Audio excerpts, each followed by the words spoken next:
Good evening, friend. Would you believe it's Dr. Doom? What's on your evil mind? Hold your insulting tongue and mock my words well. How about this rumor that you are really hired, Mr. Stark?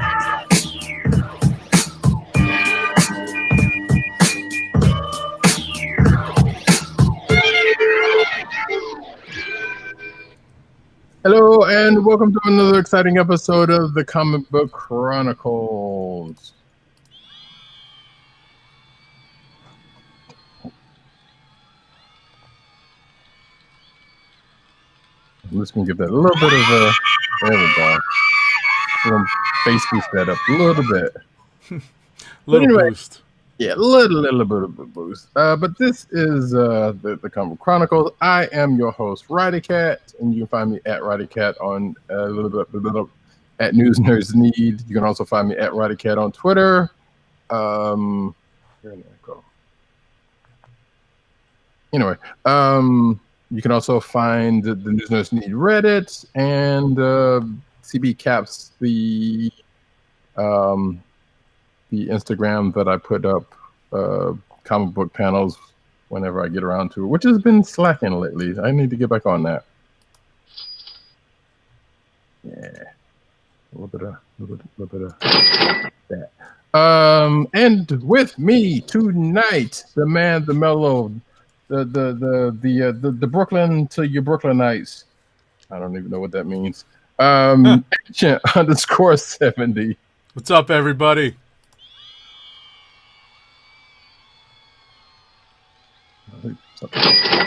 Wait, that's the wrong one.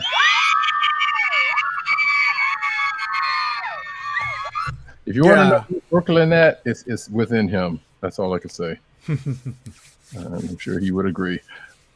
Tonight we're a day late, not necessarily a dollar short. Although, hey, I could use a couple. We all could. Right. We are short 2 co-hosts, though. We are definitely short 2 co-hosts. And those would be PCN_Dirt on Twitter, Pop Culture Net on Twitter, popculturenetwork.com, and all of the umbrella sites within.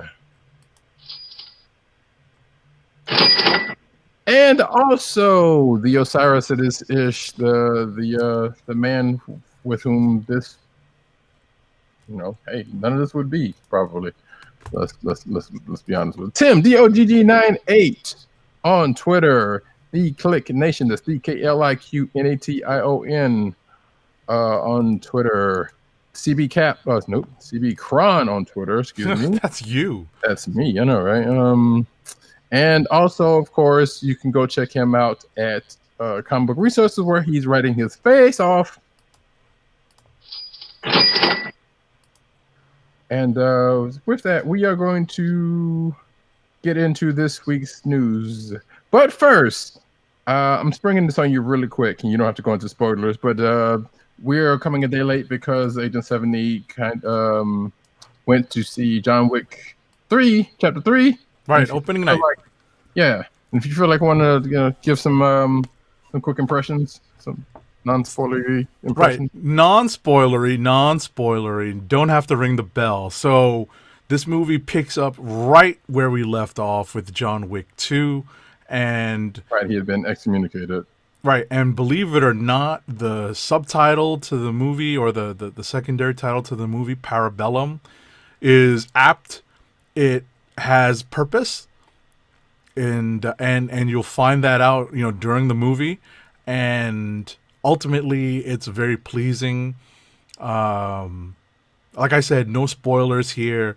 It's a lot. There's a lot of action. Does he kick rounds from the cerebellum? You could say that. There's actually a decent amount of kicking and punching and hand to hand. More so than even in the second movie. Weird. So yeah, there's a lot. There's a lot in this. Because remember, as you mentioned earlier, he's been excommunicated, so his resources are somewhat diminished for a good part of this movie. Although, from what the trailer showed, it didn't seem like that was that much of an issue. There's a twist. Yeah. There's a twist. There's a twist where where obviously he's allowed to obtain weapons, as is shown in the trailer, and it's a callback to the Matrix. So that is definitely part of the movie, and ultimately what we have is Definitely like a parting gift. right. What we have is a little bit of a continuation of the Matrix reunion with Neo and Morpheus in the second movie. We have it in the third movie. So I definitely recommend watching this. This is definitely moving towards the realm, and if it wasn't already in the realm of the Hong Kong action movies of the 90s, with Chow Yun-fat. We're talking, that era, but, even more hyper stylized and even more, actiony and with lots of gunplay and martial arts. It's all there. So And the next one, we're going to find out that John Wick was Han's brother. And then just to tie that back into the and we'll finally get justice for Han, hopefully, so, but ultimately, it's a lot of fun. I can't stress that enough. I mentioned one thing to Roddykat. At one point, you sort of, and it's really towards the end of the movie, you sort of get a little desensitized to the violence, but at the same time, it's like, whoa, that was pretty cool. So it's an action flick, right? It's definitely straightforward, right? It's a straightforward action flick, but there's a couple of nice twists to the story, and you'll have a good time watching it. Yeah, and that's what it's all about, having a good time. Clearly. All right, cool. Yeah, I'm hoping I'm gonna get to see that sometime soon. But until then, let us get into this week's comic book reviews, and we're going to start off with War of the Realms #4. This is a big, well, I guess you can say this is a pretty big week for War of the Realm books, because there's like 4 or 5 of them. No, it's like, wait, yeah, there's 4 of them. Excuse me. Kind of ridiculous, actually. What's the 4th one? Giant Man. Oh, right. I did not read Giant Man. I apologize. Yeah, I skimmed through it. It is what it is. It's amusing. Anyway, we'll get to that in a minute. But War of the Realms #4, the proper book. So it feels like, and then this is not that big of a surprise, but it feels like the main book is basically just feeding off into all of the other books at this point, which makes sense because all of the other books are kind of like, all right, if they haven't already started and gone through the mission, they're starting either this week or, they've already ramped up and at some point. So that's not that big of a surprise, nor that big of a deal, because, like I said, these event books that have a bunch of, actually, no, I don't even think the Secret Wars did all this much. Like, this is just, it's like the main book's main focus is splintering off, just like, hey, this is happening, this is happening, this is happening, but all this is going on in other books. I mean, I definitely see that. I think that really the main book is to just, it's to help you keep pace with everything and let you know that all this stuff is happening in these other on these side missions, but we really know the big picture points, the big picture facts that we need to know are happening in the main book, or at least they're showing them in the main book. Right. So that at least you can still tell people, if you want to just read the main story, you can, but it doesn't give you the entire picture. It doesn't give you a full enough picture. Right. Maybe that's a fair criticism of what's going on, because it feels like some stories, some side missions are being given short shrift. Yeah. Like I said, just everything is just pretty much feed off into whatever the other books right are going on. So, which it's kind of like, oh, you're back. Oh, if you want to see what happened, make sure you read this, and this. Right. And then, of course, the other books have to do this little bit of lifting in that, well, okay, we're starting off here, and then it touches them to the point where you get to in the main book, and sometimes it either stays there or skip to another part or even another book, which is in the case of skips skips around to a couple of issues. In the case of at least one of them this week. In fact, the next one we'll probably get into will probably be the one. So that being said, as I said in my notes, the war report rages on, which is basically the allusion to everything, all the other stuff going on in other books. And then, of course, we got this nice little thing with Freyja and Odin. Mm-hmm. Them being themselves. And okay, so when this started, we saw a point where something might have happened to Odin. And that didn't happen because he came back. And he's still hurt, but he came back again in this issue. With a little help from our mortal friends to help out his wife, who had undergone a change himself. And sorry about that. It's okay. And this issue sees them getting to a place where we don't know. I'm going to assume that they're all right, but you never can tell. Like sometimes they'll throw the okie doke and be like, "Oh yeah, this happened," and yep, they've been dealt with.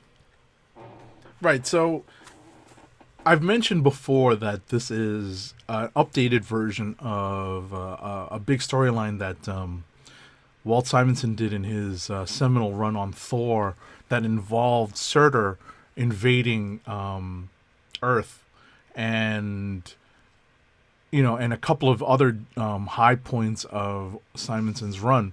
And, defending the bridge, this is definitely reminiscent of the Executioners holding the bridge at the River Joel, the river that borders, in Norse mythology, Hell and the rest of, basically the edge of Niflheim.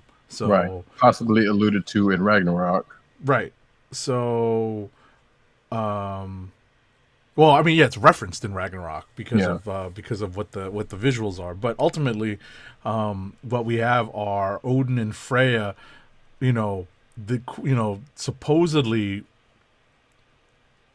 doing their last stand, but we don't know. Yeah, that's what right. That's what exactly. That's what Roddy's really referring to. So we don't know if their last stand is truly their last stand. So we'll see. It's teased, but we don't know anything about what happens in the aftermath. Right, and like I said, this has happened once. Another time in this very event, Mm-hmm. to where it seemed like actually a couple of characters kind of went out a certain way and then ended up not being the case. So, but we shall see. Right. I had a good time reading this. That's why this was a candidate for a click of the week for me, because what is it? It's a 6-issue limited series, or is it more? Actually, I'm not sure. That sounds right. Because I figure most of the stuff lately has been like 9, but I can't see this going that long. Let me see. Let's find out real quick.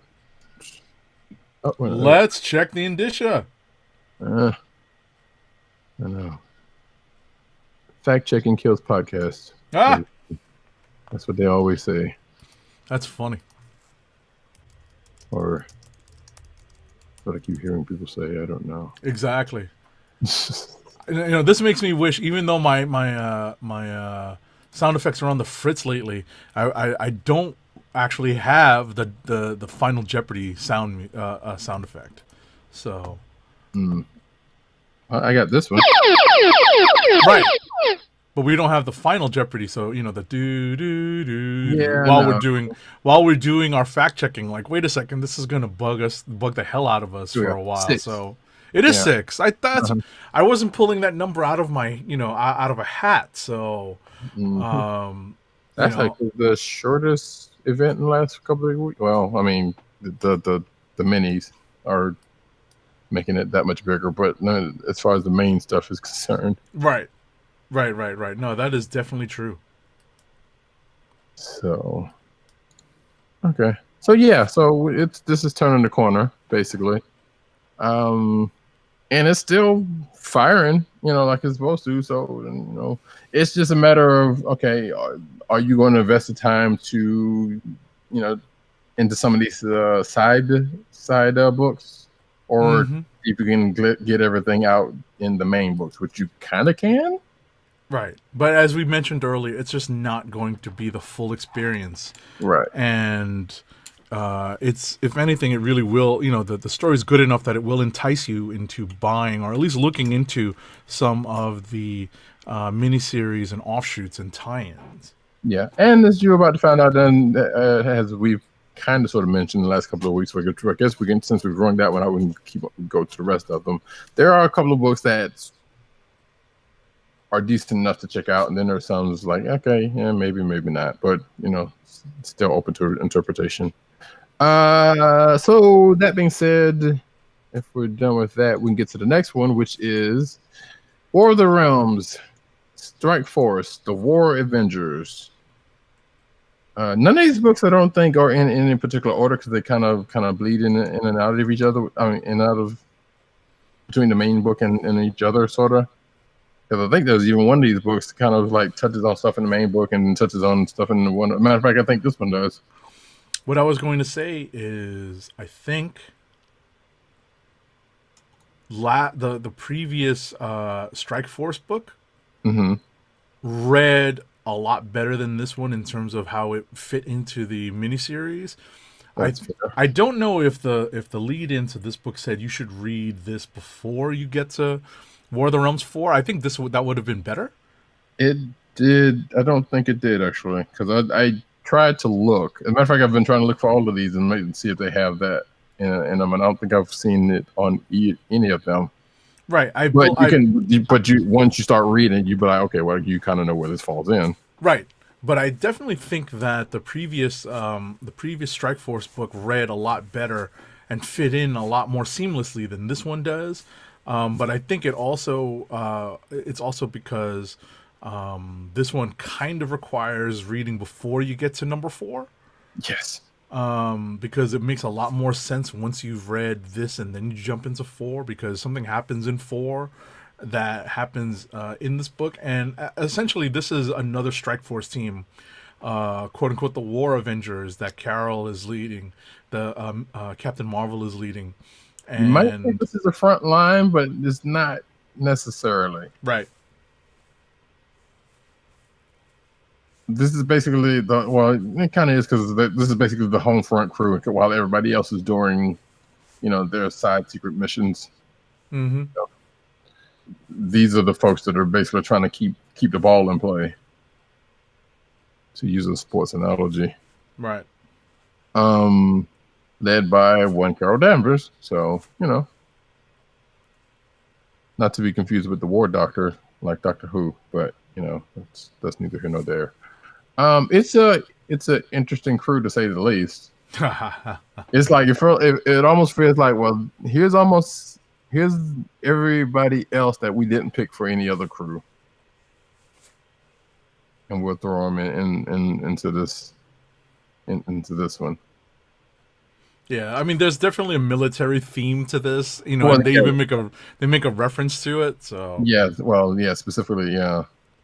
And yeah, and I tried to see, it was like, well, okay, are these supposed to be representative of, no, because they don't have an Iron Person, so that can't be the, like, is this supposed to be kind of a representation of, like, say, the MCU Avengers or something like that? But that's not really the case.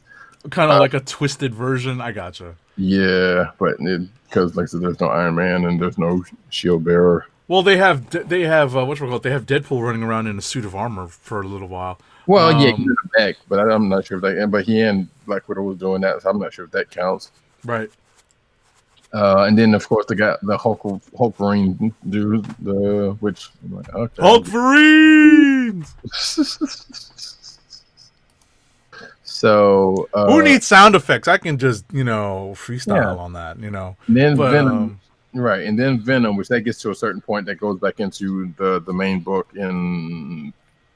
Actually 3 and 4, because I think so. They end up going to England, which I think that was in 3. Right. The whole part where Malekith gets the Albany blade and deals with Venom is kind of between 3 and 4.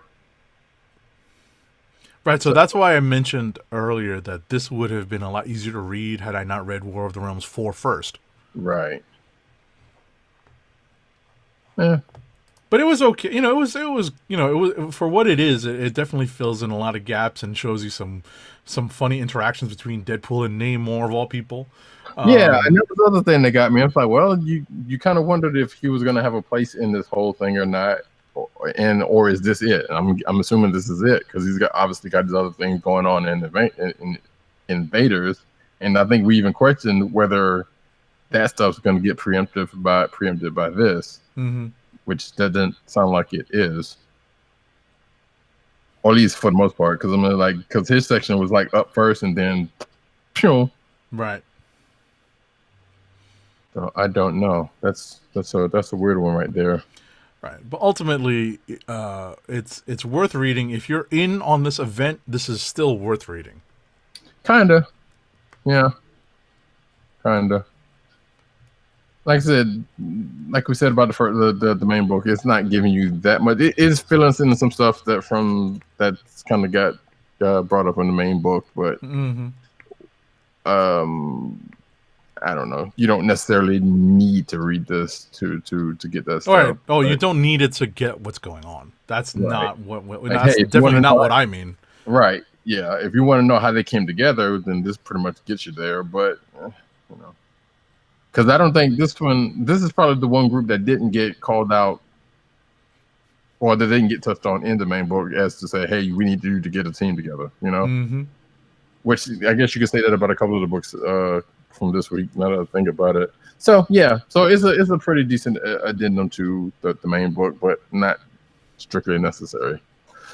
And Carol quoted Wu-Tang. That in itself was pretty amusing.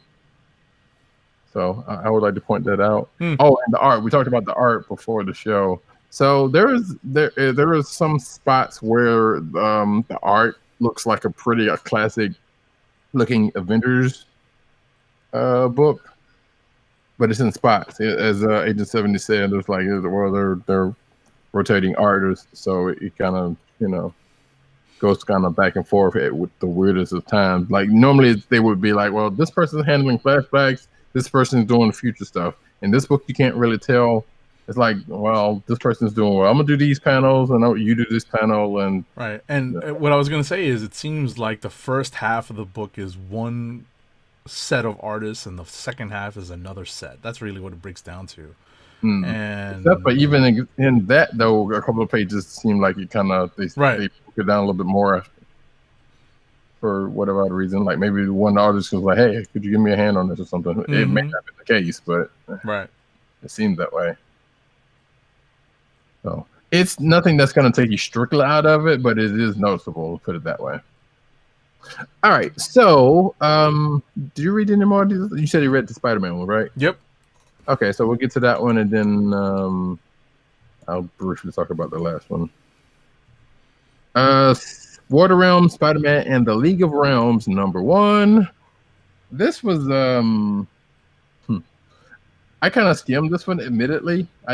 It did kind of go back and read it somewhat, but I was like, after those last couple of books, I kind of was like, you're kind of War of the Realmed out a little bit.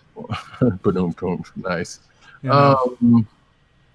But yeah, kind of so I figured I'd just skim through it and see if there's anything pressing into this. And Spider-Man gets the team together, which this is, I think, is one of those books that didn't necessarily get foretold out of the main book that I remember.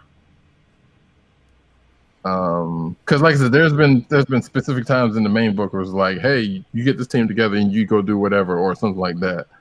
And this one I don't recall that being the case, but we come to find out that Thor wants Spidey to take a group of folks, which it's probably good that you read 4 before this, because some of the events kind of take place in the midst of it, right? Right. So for anyone that had been reading the Jane Foster Thor run, there was a point in time where there was a team formed called the League of the Realms that had new characters joining up with Thor to kind of represent each, or at least the majority of the 10 realms, not all 10 were represented, because I don't think there were any angels from heaven on the And they're not team. on the side of good in this one anyway. But no, but yeah, and I think it's all the allied realms, Right. if I'm not mistaken. So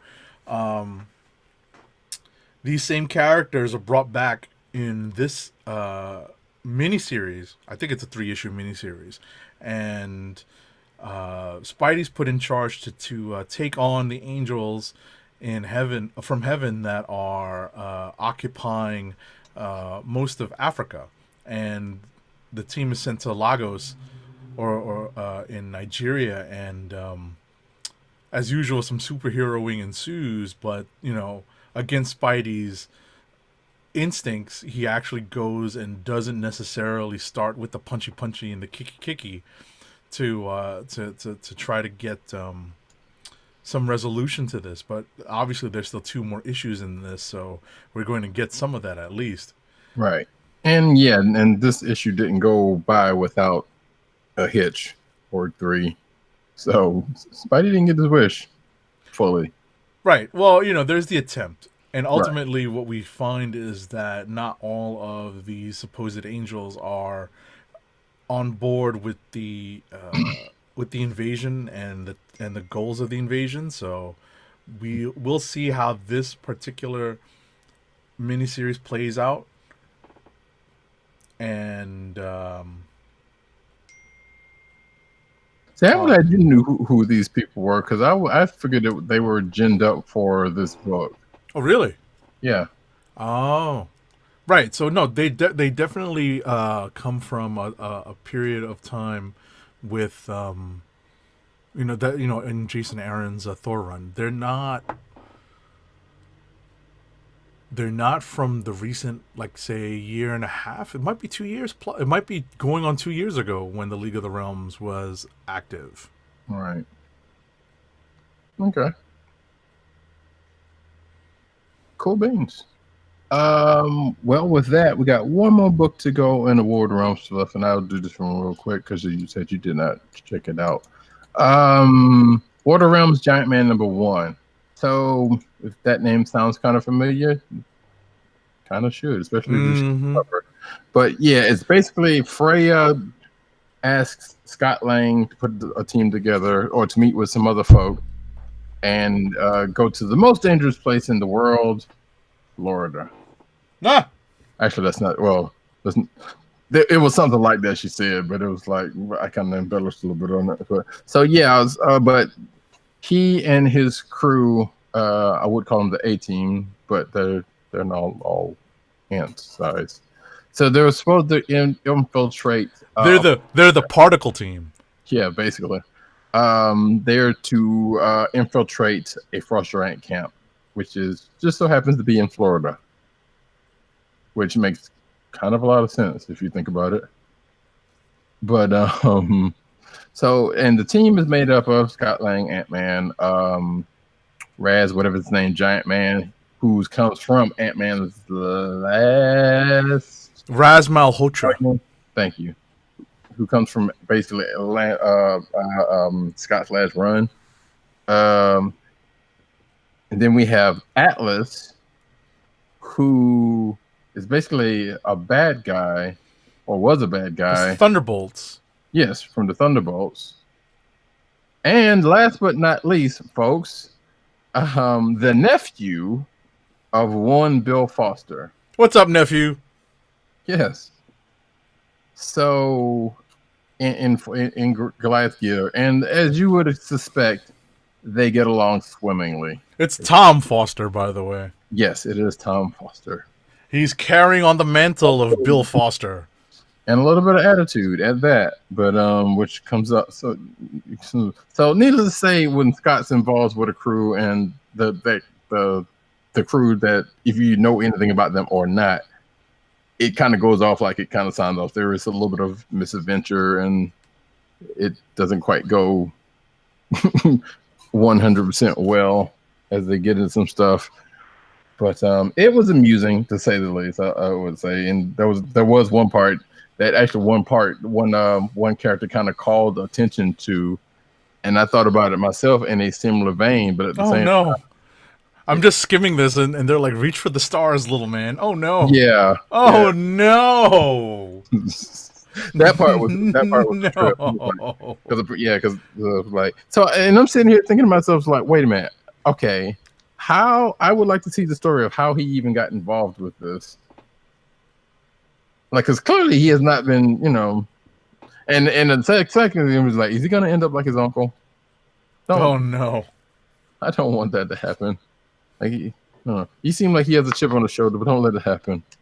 That's funny. Rip Bill Foster. So I'm gonna say it till the heavens fall. Anyway, so yeah, and they go on this mission. It doesn't go quite as well, and they get in some issues with each other and the mission. So it's like I said, it's an amusing one. I can't say whether it's going to be worth picking up or not, but.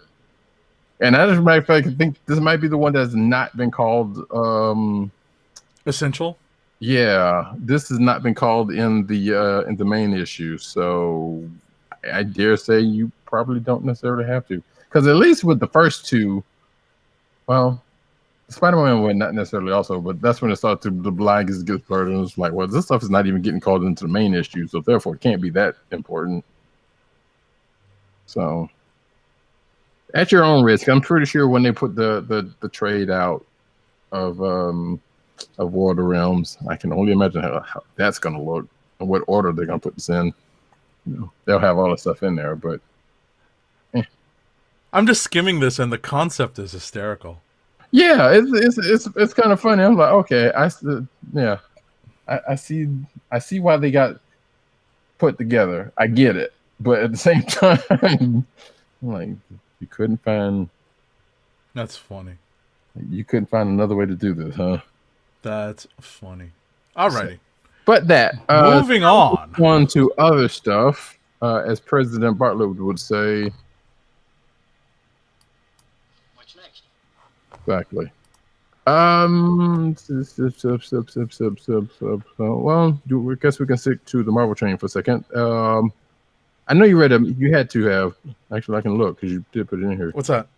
Amazing Spidey. Yep, Amazing Spidey. Spider-Man number 21. Right. So we're talking about the latest chapter of this Hunted storyline. The penultimate chapter looks like. Yeah, because there's no more .hu issues in the interim. There's just one more issue in this. So, I feel like it seems like this is going to get rushed, but I can't say that. Obviously, can't say that because we don't know how that next issue is going to be. My understanding, I think there's an epilogue issue that's not part of the miniseries proper. I mean, sure. When push comes to shove, when there's a trade paperback, I'm willing to bet there's probably going to be, that's probably going to be included in the copy. But I was surprised to see some of the events in this issue as they unfolded. Where we left off was Arcade basically causing a crazy mutation within Vermin, causing him to multiply. And spoiler alert, in this issue, it's funny, the spoiler bell is one of the few sound effects that always comes through really loud. What we have is, I was very surprised to see Vermin kind of overwhelm Spidey in this, even with, in his weakened state. Right. Still very surprised to see it happen.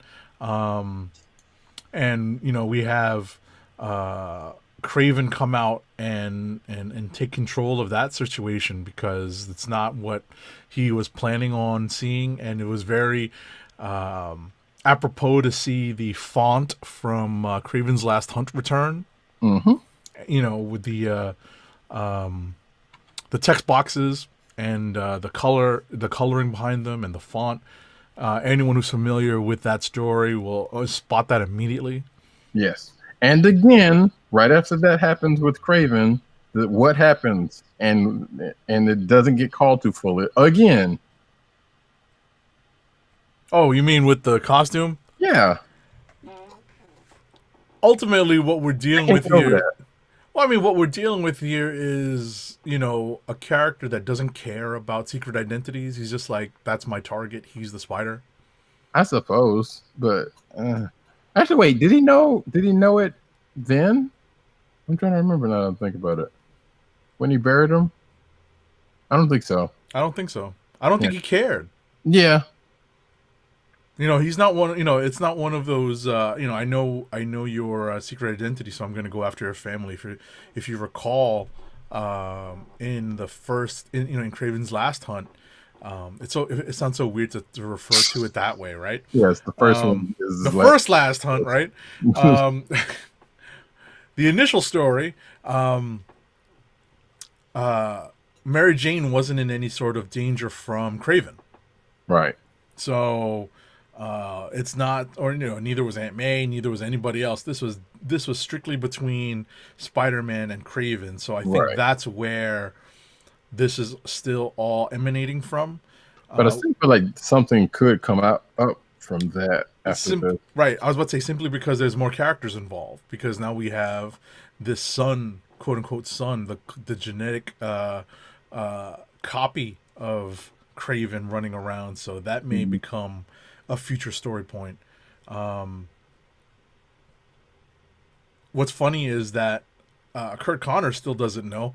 He doesn't remember. Right. They keep up the facade here. In this issue, what this issue comes down to though is a choice.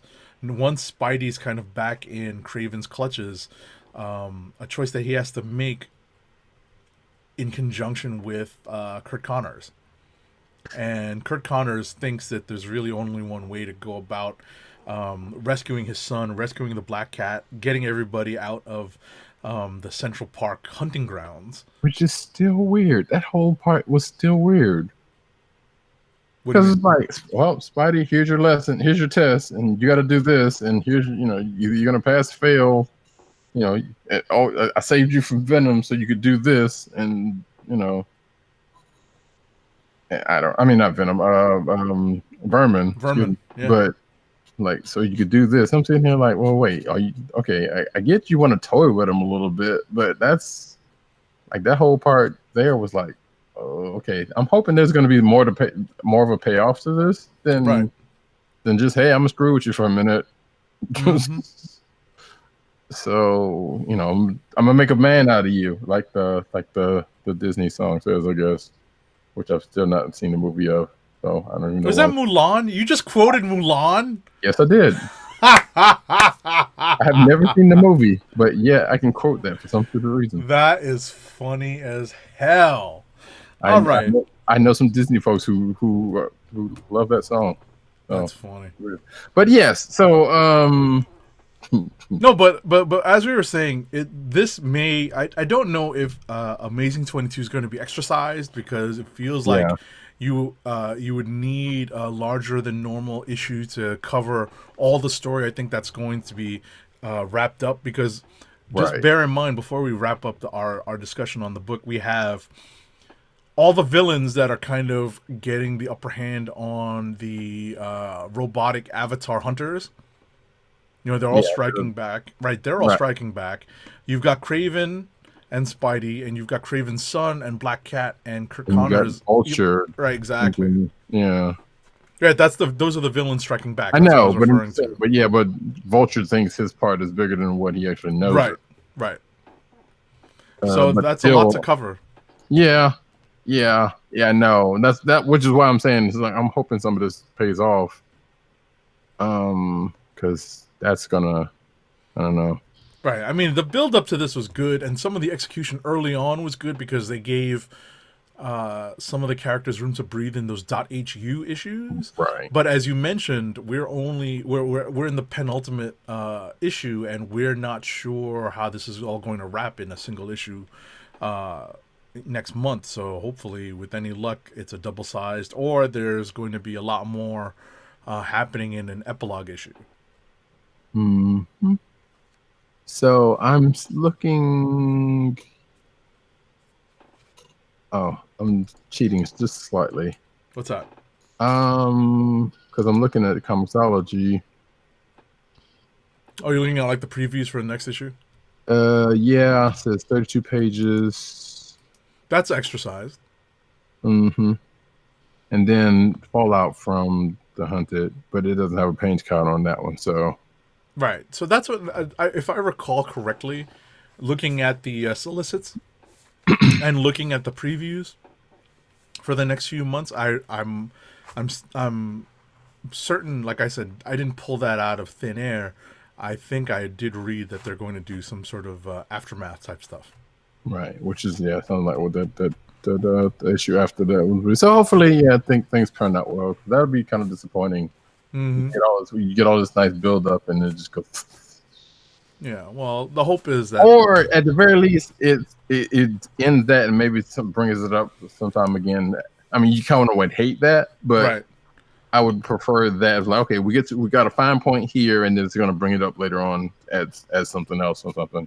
All right. Just hoping they stick the landing. So Basically, moving right along.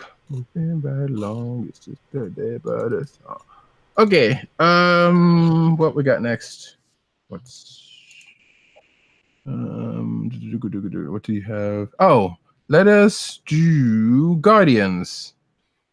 all right. And then, because I probably got one or two. Actually, it's like we got one more book between us, and then probably go rapid fire. So apparently, what we thought happened wasn't going to happen, or didn't happen. Spoiler alert. Ah.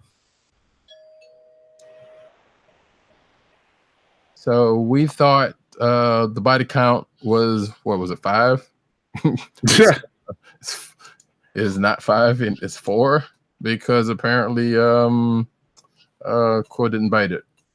Star-Lord actually learned something from his previous experience with Gamora, aka Requiem. Yes. So that being the case, he's still alive. You can take his name off the board, unless something happens later on and they kill him for real, which I doubt it, because they've spent that up. Right. They've spent that.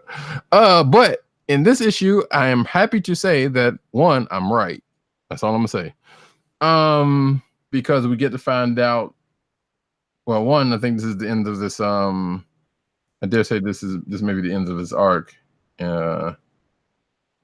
Going into the next one, but we also find out what happened to Thanos, or basically the Thanos part coming. That part felt like it was like, did they rush that or something? No, there's one more issue. Well, no, but it seemed like to me that would have happened like next issue. Oh, you mean the actual reference? Well, we don't know yet, right? We don't know what's happening, but yeah, I know what you mean. Yeah, it's teased. It feels a little bit more than teased, but you're right. It could be a kind of a swerve. Mm-hmm. You're right. It's teased. So right. So as Roddykat was alluding to, what he thought was happening was the conclusion of this arc, but there's actually on the last page a to be concluded note at the end of the book. So there's one more issue in the story arc, right? When it comes to the possible rebirth of Thanos, and there's a couple of really good beats in this book. First let's go back to let's go back in order, and we have the reappearance of one Lockjaw in Human Dog. Right? You would think just came out of nowhere, and my first thought was, wait, is this a Pet Avengers thing? No, it's a Death of the Inhumans thing. Because they referenced that little right after that, right, because of where Beta Ray Bill had been before this, because he was with them. He was with the Inhumans on that mission. So, however, but I think there was a Pet Avengers reference later on, because Lockjaw brings up Rocket. Oh, right. But I was thinking, it was like, wait, was Beta Ray Bill on? But again, that part gets explained. Right. So ultimately, it's a pretty cool moment. It's nice that he literally has a dog whistle to call Lockjaw when he needs him. It's kind of, and I know what I was going to say. It's kind of, it kind of sucks that Thor powers have become not neutered, because I hate to keep using dog references, but the hammer and hammers of Thor and all the Thor related hammers have been depowered over. They've been given seemingly. various powers and also been depowered as necessary, when basically deemed been necessary. What's that? They've basically been baselined. Right. But ultimately, there was the reason what I'm referring to is the ability for the hammers to travel interdimensionally or or to teleport. And it's kind of funny to see someone who's wielding one of the hammers with most of the original enchantments in place, having to call on somebody else to help with teleporting. So yeah, you know what? I thought about that too, because I was like, wait, couldn't Stormbreaker do a portal? But then I was like, okay, I didn't think about it that hard or something. All right. Well, I mean, like I said, ultimately, like the writers, the writers power it up as they see fit, and depending on continuity, they sometimes stick to it. So, they took away that power from Mjolnir a long time ago, but I can't remember if Stormbreaker had it when Bill initially got it. I thought he did. But I could be wrong. I'd have to go back and reread. But in any event, that's one thing that pops up. The second thing that pops up is that Gamora is in the hands of the Dark Guardians, and the Dark Guardians basically report to Star Fox. And there's a great moment that involves the Asgardian Death Goddess and one Strontian, aka Kalark. And that was pretty we're talking about Gladiator from the Imperial Guard, and that was pretty epic to see that. I saw that. I was like, wait, could that actually happen? Because I most of the other times you see Gladiator, I'm like, wait, he's usually fighting X-Men and really not necessarily all powerful, but he's just usually pretty powerful. I would argue that he has the same weaknesses as Superman, other than like his thing is he has to be self-confident in order to be super strong. He probably has a weakness to magic as well. Well, yeah, I suppose so, because the confidence thing was that was called out, but yeah, indistinguishable as magic. I dig that. So like magic is just one of the weaknesses. You see Superman get chopped up by magic all the time, so which is why he hates magic. Right. Exactly. So that was a pretty cool moment, because it was a nice splash, well rendered, and just like, whoa, that's pretty cool. Yeah. I was like, well, dang, it's not a body count, but it's right. You got taken off the table. Right. And also some an action sequence that doesn't turn into much of a sequence with Cosmic Ghost Rider. You're just like, oh wait, that actually makes some sense. Yeah, because at first, like, wait, did he just go? I was like, no, that can't possibly. She didn't just kill him, but then, oh right, she made him subservient, because at his heart, he's still exactly. So okay, yeah, and that made sense. And then, like I said, we get to the possible revelation, because I think that actually still is going to hold next issue, though. The revelation of Thanos, right, and the way he's coming back, which is still, I don't know, stuff like that. It was kind of groan inducing, because it was like, really. Because it almost just amounts to the same situation as Doc Ock taking over Spidey's body. Right. Not the same thing, but still, it just fills up that alley. And it's like, oh, really? That's how you do this? Okay. We'll see how it eventually plays out, but it definitely sounds like that's where it's going. Right. And if it does definitely go off like it did, and that's the way it plays out, and we're losing one person to get another person, which is probably just as well, because that person hadn't really been doing anything in years, right, of note. So, and I can't imagine it was like, well, he's expendable. And if they ever decide to bring him back, it probably won't be on Avengers. Right. For whatever other reason. So that's that. And yeah, let's whatever happens next. Oh, and the one thing I hadn't noticed this whole time was that Starfox was sitting in the chair that looks like Professor Xavier's chair from the 90s X-Men. Oh yeah. I was like, it took me that long to realize that. I'm like, okay. Poor thing took a ride. Anyway, so that's that.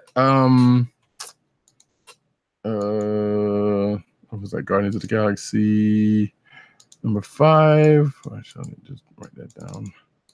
So next up on the list.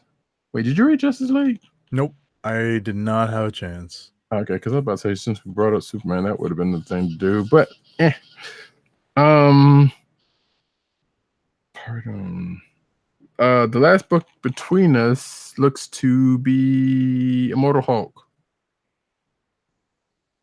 So let's hit that book up real quick. And I feel like I think you said something earlier about forgetting what's going on in this book because it comes out monthly. Right. And I kind of get that. Because it's like, okay, yeah, things are behind her, but this is one of the few books that's actually monthly. So, with as many books coming out bi-weekly and all this other stuff, it's kind of easy to forget that you have a book coming out once per month. And it's I was about to say, just remember, ladies and gentlemen, we have to read a lot of comics. Yeah, well, we choose to.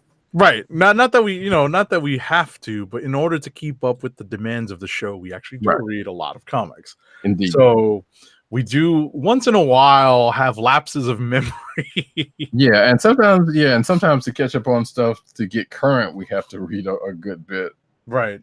So or we choose to, so we can keep current. Right. So where we left off in the last issue, just to catch everyone up, in the last issue of Immortal Hulk number 16 on Immortal Hulk. Right. The Hulk had basically been ambushed by the folks behind Shadow Base, and he had been exposed to basically artificial daylight, and he's basically running around in Banner's body, but unbeknownst to the folks behind Shadow Base and General 14. I'm sorry? And to us. Well, until the last Right. page of the last issue. The cliffhanger page revealed that, spoiler alert for anyone that actually didn't read that yet, the Joe Fixit persona is in charge of Banner's body. Which I'm sitting here like, how, Sway? How? Listen, this is a horror book, and all the twists and turns that Al Ewing is putting into this book, I'm okay with. I'm like, wait, you know what? The persona wants to come out, but the rest of it doesn't want to play. Fine. And that part, I kind of get, especially given some of the abominations that we've seen in past issues. Oh, no pun intended. It actually, that was not intended, but I noticed that because you didn't have like that, you weren't ready to like hit the, to hit the smirk or the, you weren't smiling or anything. I was like, no, he did not mean that one. I gotta call that one. Yeah, that one was a free range. So yeah, that being the case, I'm like, yeah, there's been some weird stuff going on. I would still maintain that this volume has been great. I mean, yes, there's been 1-2 issues that might have been a little slow, but even then, there's been some good in those issues. But it is getting. Actually, I'm not gonna say it's getting to the point to where I'm still not sure where this is going, which is probably a good thing, right? Because you still want to see where this is going, if it's going somewhere. This is basically one of those, hey, enjoy the ride type books. There's really no way to know at this point what on earth because they're getting at. Yeah, I mean, he could be going nowhere, but we're just going on a ride that just so happens he may know where he's going to go, but it's going to take him a while to get there, which is fine because, hey, there are a lot of books that start and end very quickly. So So it's refreshing to get a book that's going to just keep on going with the same story and not change volumes. thank goodness. Yeah. Well, what we've got, We hope that it's Right. not going to Right. happen.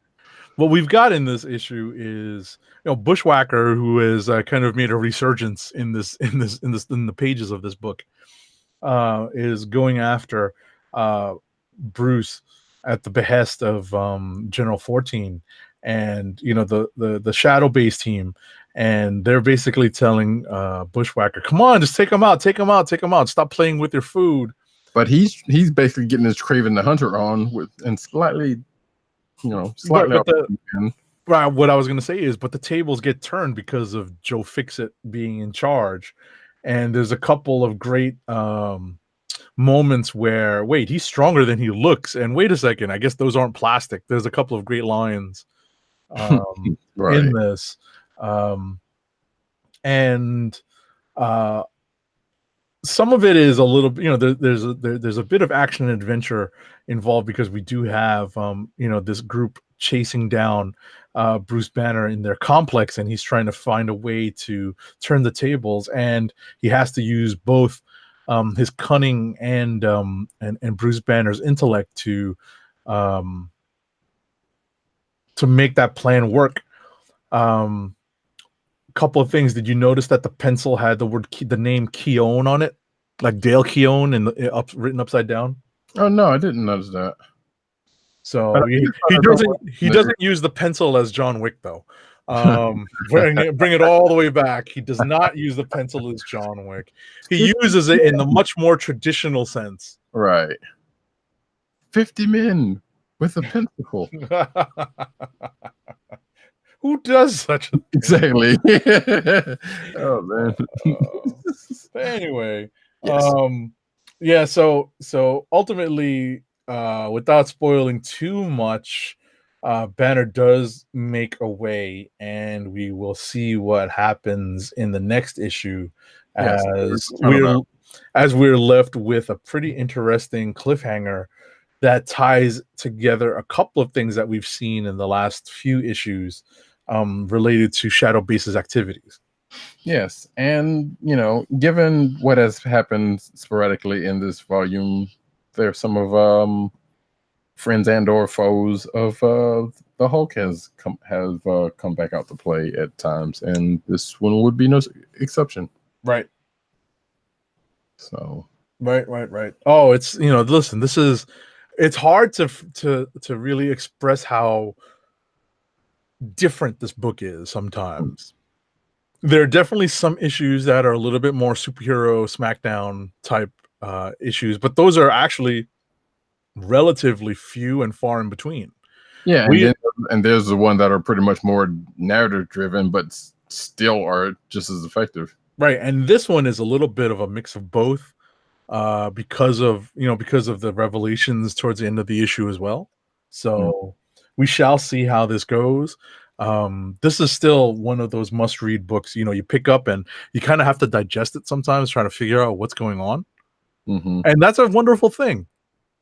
Yeah, I think we may have said this when it started, is like, you might not be a fan of the Hulk, and you might, like myself, and I think pretty much most of us, know Al Ewing from some of his, I dare say, quite lighter stuff. This is a different departure for both of those, and you don't necessarily have to be a fan of the Hulk to get some enjoyment out of this. I would dare say, if you're a horror fan, you might, or a suspense fan, you probably would get something out of this.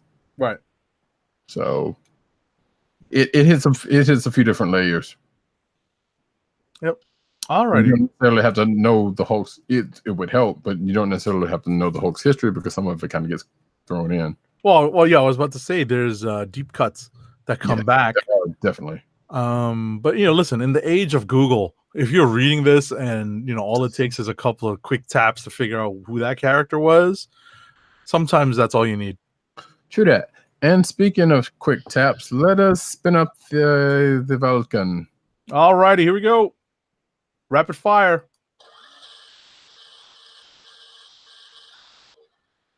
Sound like a car stalling. Oh man, I want some banana pudding.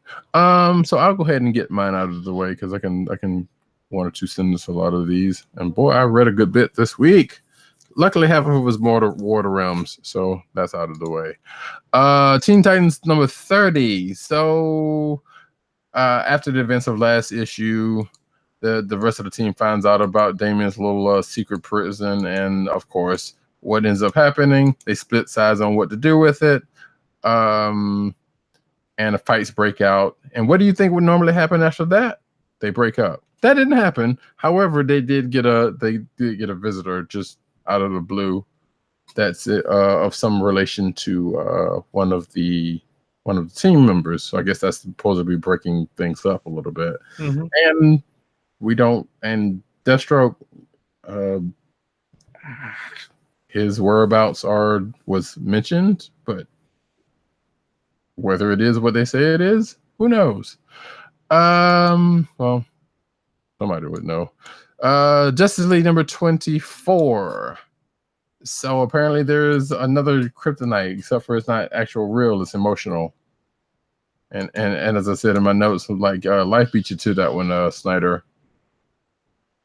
So congrats on that one.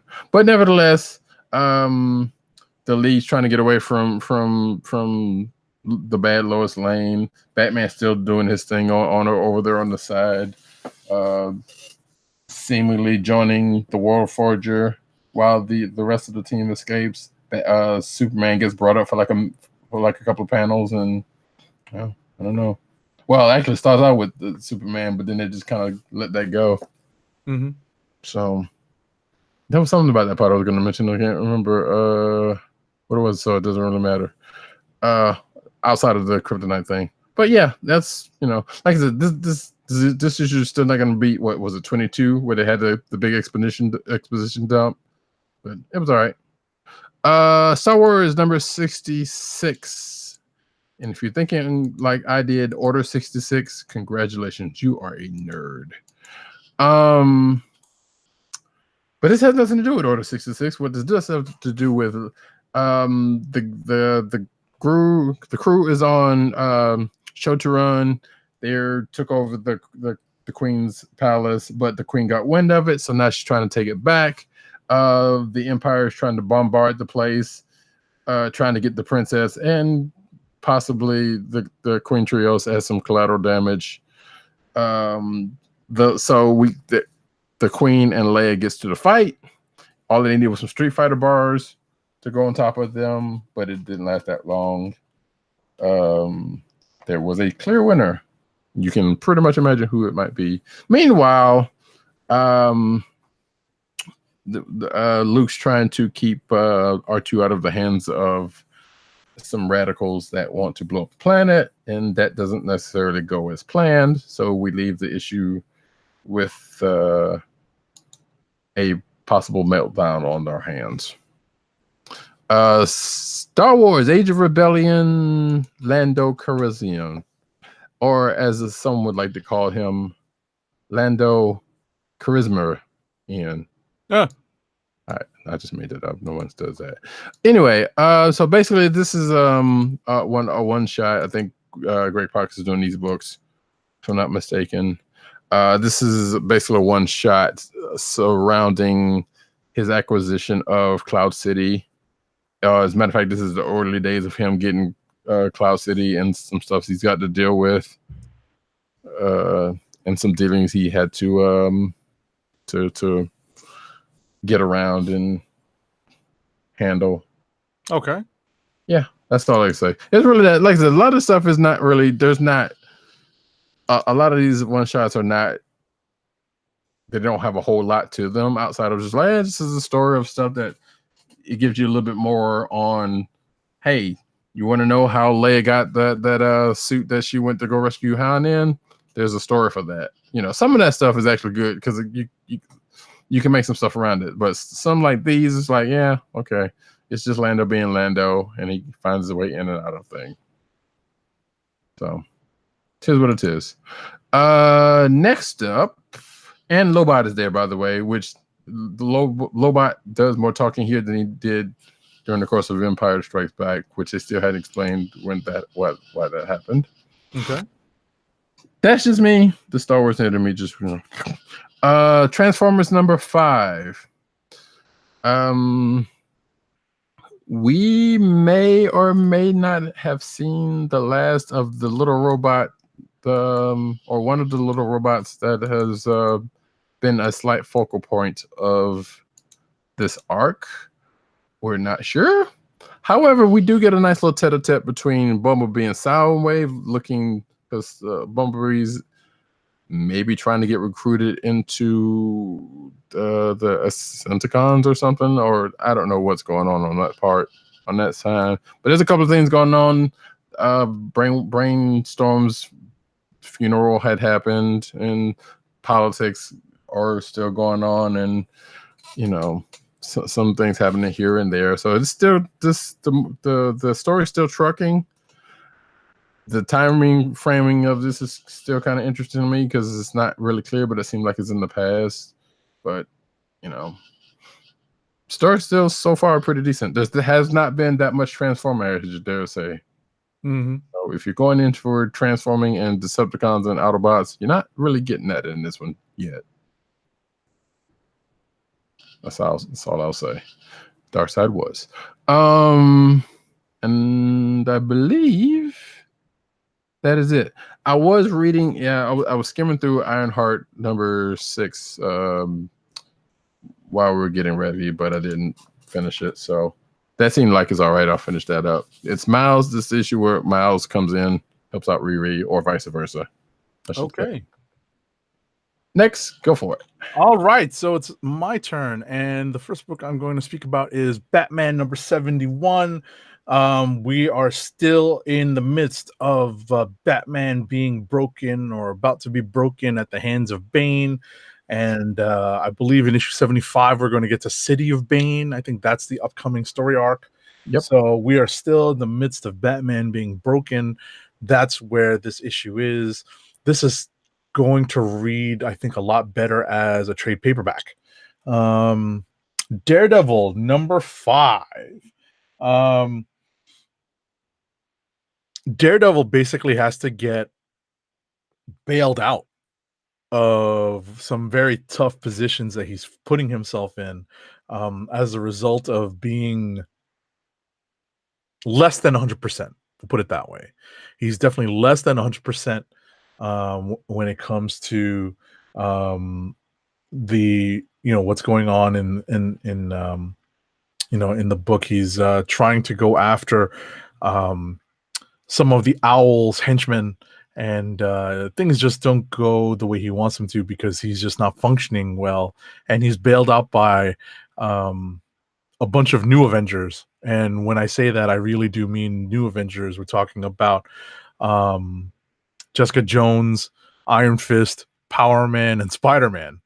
And basically they're telling him to hang it up or at least take a chill for a little while to either let himself get better or just step out of the hero game for a little while. So that's a pretty interesting twist for this issue. Next up for me would be Uncanny. I'm catching up on issues of Uncanny X-Men. So this week was Uncanny X-Men number 18. I did not read from 2 weeks ago Uncanny X-Men number 17, so I had to backtrack. Uncanny 17 from 2 weeks ago had a very shocking revelation in it. It's 2 weeks old. I'm still going to ring the spoiler bell.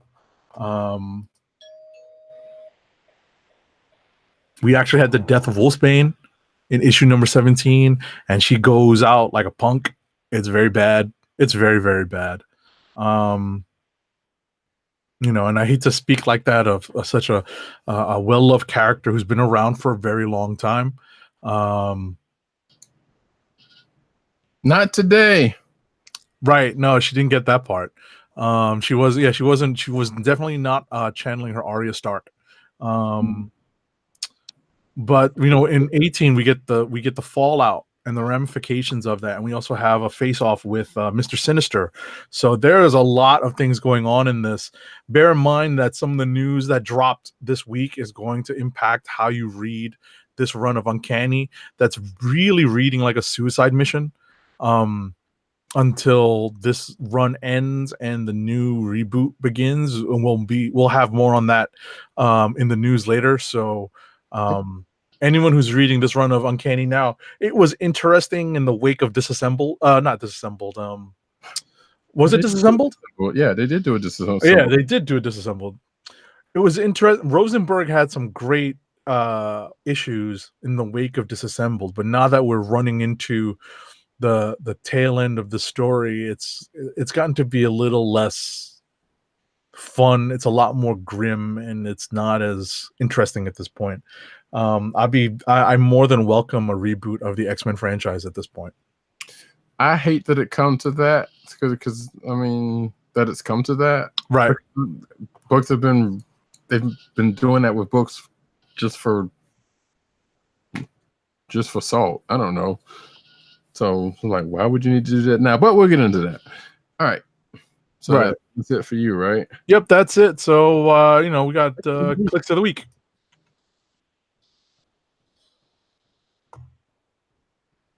All right. Okay. Mike. Oh, you didn't hear? You can play it if you can find it. Nerd alert! Huh. That wasn't it, but whatever. So yeah, we got a couple from our absentee folks. Dirt is the 6 days hardcover. That's a graphic novel, I'm assuming. I don't know what it's about because he didn't really leave much notes on it. And Tim's is Naomi #5, and I'm really, really curious as to why he's been given this book the time. I shouldn't say that. That's not nice. I'm curious to see what he sees in this book.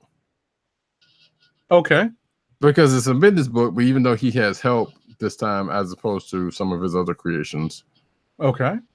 So which kind of gives me, it's good that he sought help, or somebody would be like, hey, let us help you out before you make a fool of yourself again, or something. I doubt if it went down that way. But I'm curious about it. And plus, I think this issue, if I'm not mistaken, is supposed to have some revelation about her place in the DC universe. Okay. And may even have something to do with a crisis or two or something. I'm not sure. I thought I saw it in the flavor text. So which leaves, you got yours already. Right. Which is? Mine is War of the Realms #4. Yes. Well, I can see that one. That's yeah. I'm I love it. I'm actually, I that's a consideration for myself. Because there's been a couple other decent books this week, but I figured that's the bigger one in scope. Which, doesn't have to give it to it for that. Immortal Hulk was good, Well, I really liked. There was a couple of scenes in War of the Realms that that I really enjoyed. Surprisingly, Guardians was actually a close one. For me too. And like I said, because it's the potential of me being right about that one, which maybe that's nothing to brag about, because now to think about it, it's like, okay, that was probably calculated. Right. for it to turn out better. So let me not until it sticks and it actually means something. Right. I mean, the last thing I read this week was Uncanny, and that just made me annoyed. So that really made War of the Realms that much more appealing. I was gonna say, it was like, you know what? Don't even bother reading Uncanny no more. They're about to redo everything. Screw it. But nah, I don't know. It's probably something still to it, or hopefully it'll at least go out in a good way. Right. Which I don't know. You know what? War of the Realms #4. Screw it. Actually, because the more I think about it, it's like, you know what? The part with especially with Freyja and Odin, right? As they were going through the last time was pretty funny. All right. After 5,000 years, you've finally done it. Exactly. Hey, 1 minute, what did I do? Like, yeah, but anyway, it was a pretty interesting exchange. Yes. Which a lot of that stuff has been for quite a while, but it is what it is. And then with that, folks, we're going to go into an ad read. Right. Our first ad read of the night is for Blue Apron.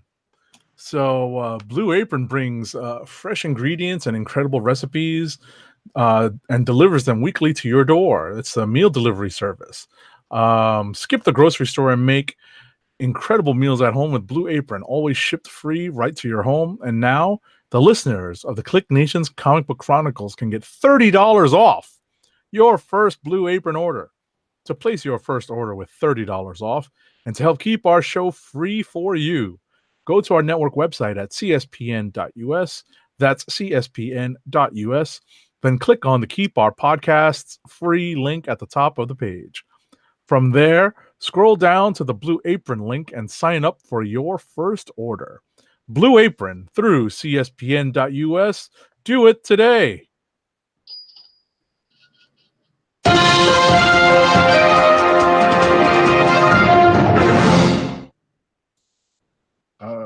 Hey, folks, it's news time. And we're going to start off as we do every week with the cinematic news.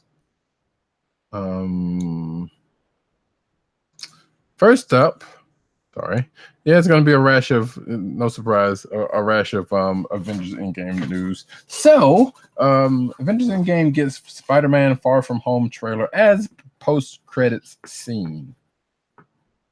So, after 3 hours and some change, you still got another 2-minute trailer to go through. I guess starting recently. It must have been because the danger didn't happen when I... No, this happened, right. This happened after the Spidey trailer dropped. Right. So... Yeah, because when I saw it was the last time I saw it was the day that dropped. So, obviously they weren't going to put it in that soon. Right. I still haven't seen Endgame for a second time yet. I haven't had a chance to. I would like to. So I think, I might stick around just to watch the Spidey Far From Home trailer. Yeah, see it on a big screen? Sure, why not? Right. Yeah. So, next up. So, Marcus and McFeely, the Avengers Endgame writers, reveal if the snap created mutants. Spoiler alert, not according to them. Which, I mean, I would like to, there would have been a little bit more of a reference than, we would have seen like Cyclops and them pop in at the end. It was like, hey, I see, we thought you needed some help, but we'll see what you're later or something. Right. I mean, trust me, there's a lot of people that were hoping for the Netflix character, so. And yeah, we knew that wasn't going to happen. But, and the snap doesn't create, it just brings back what was already here. So that, I mean, yeah, the whole punch a hole in the multiverse thing is probably more likely to bring mutants in and the inevitable Secret Wars. I say inevitable, we still don't know if that's actually right. The case is not, but so yeah, it seemed unlikely. Anthony Mackie explains how Chris Evans revealed that moment. I think we can safely say that the spoiler bubble has pretty much been ringy. If you haven't seen Endgame by now, I would say I'm sorry, but I'm not. I mean, I kind of am, but I'm not. So yeah, Anthony Mackie was talking to IMDb, and he basically said that he and Chris Evans was chopping it up, and he wasn't aware of that last scene, and Chris Evans just so happened to have his script with that and showed it to him, which is also appropriate because he also, as in the movie, kind of parallels the fact that he gave him the shield. So, and they teared up and they had a buddy moment and bonding moment. I'm sure there's some fanfics out there about some other stuff they could have been doing, but no. That's funny. Yeah. Alrighty, next up, Bucky apparently knew about Cap's decision in Avengers Endgame. Weird, because somebody mentioned that very thing on this very show. I don't know who that was. Right. So McFeely confirmed in interview with a Variety magazine that yep, their assumption is that he and Cap had a long conversation before Cap went back. Yeah, because you could see it on his face when It's because it was almost as if, and maybe this is me reading into it. It was like the look on Bucky's face was like, okay, yeah, he's back. So there we go. As if he knew that what it was about already. That's why he told Sam to go over there. So it was a pretty knowing nod, or it seemed like to me it was anyway. Right. So and it makes sense because you wouldn't think that somewhere in that whole time that Cap was, living out his life, he wouldn't have ran up into Bucky again. If it wasn't done before he went back, as this article is suggesting. I don't know. Next up, Avengers Endgame will stream exclusively on Disney Plus on December 11th. It will probably, yeah, that was appropriate. It will probably be available on Blu-ray before then. I mean, duh. We don't know actually. Have they announced when it's coming out on Blu-ray? You usually 4 to 6 months. So you picked up on my question right away. I mean, you would think it would because ultimately the movie dropped end of April. So yeah, you would think by Christmas, or well before Christmas, you would get a Blu-ray. Totally gonna be out by Christmas, yeah. And like I said, usually it's like between 4 to 6 months, and they've been doing relatively 4 months for the last couple of movies. Right. I was very surprised to see that Captain Marvel is going to be out relatively soon. Mm-hmm. Yeah, it looks like they've been doing that stuff earlier and earlier because they want to, cash in on all that money. Mm-hmm. So yeah, and obviously, and the price is still going to be same. And wait, no, Disney Plus will not launch in November. We already knew that, and it's going to be $7 a month, and yada yada yada. But righto. If you don't get the Blu-ray by then, it'll be out on the service. Alrighty, next up. Back to the Future co-creator Bob Gale delightfully responds to those Avengers Endgame jokes. Wait, that Bob Gale? Apparently. So, wait, am I thinking about another Bob Gale or? I don't know. No, I'm sorry. I'm thinking of somebody totally different. Don't worry about it. Next. Not next, but yeah. Well, he's delighted by the references to his story. Mm-hmm. So since the spoiler ban lifted, he had a chance to reference it, and he's just happy to see it referenced. Yeah, not unlike a certain Kevin Smith and his movie. Sure. So yes, Back to the Future and Mallrats. Yeah, seriously, are both canon in the MCU. So go figure. Wait, was it Mallrats or was it Clerks? No, it was Mallrats. Couldn't be Clerks because Stan wasn't in Clerks. Right. Wait. Right. You're right. I had to watch it again. Anyway, next up, the Avengers Endgame directors say the Fantastic Four need a definitive movie. And Thank you. Thank you. Thank you. And in other news, water is wet. So I guess they don't know what Kevin Feige's plans are, but we do know that Fantastic Four is back home and somebody's going to get this stuff together. Well, hopefully somebody will do it proper. Mm-hmm. That's the hope. Yeah. Because, man, those movies are not... I still haven't seen that last one. Those movies are not great. Especially that 90s one. But that goes without saying. Next up. All right. Let's see. This is something that doesn't have a title. So these are the numbers that have been updated. Oh, wait. Right? Title? Right. So there's a new domestic total that's updated as of... Yeah. Endgame surpasses Titanic domestically. Okay, that works. Yeah. Right. So there's still a little bit ways to go to get to Avatar. So all you folks who still haven't seen it yet, or folks who still have to see it a second time, like myself, it's time to go. Yep. So it says in-game is because it was updated a few days ago. So I imagine it's probably up after that. But it is fifth of all time, behind Infinity War, Black Panther, Avatar, and Force Awakens. Mm-hmm.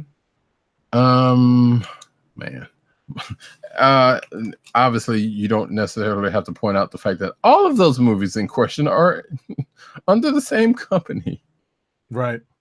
Which is, well, Titanic aside, I think. Well, actually, wait. Titanic was Fox, right? Say again? Titanic. Regardless, I don't know. I don't know. Yeah. That's a good question. I have to remember. If it is, they're all under Disney now, so I couldn't remember. Yeah, I don't either. It doesn't matter. Next up. That's funny. I know, right? It's like just one comment, just like it's like there's another money bin for Scrooge McDuck.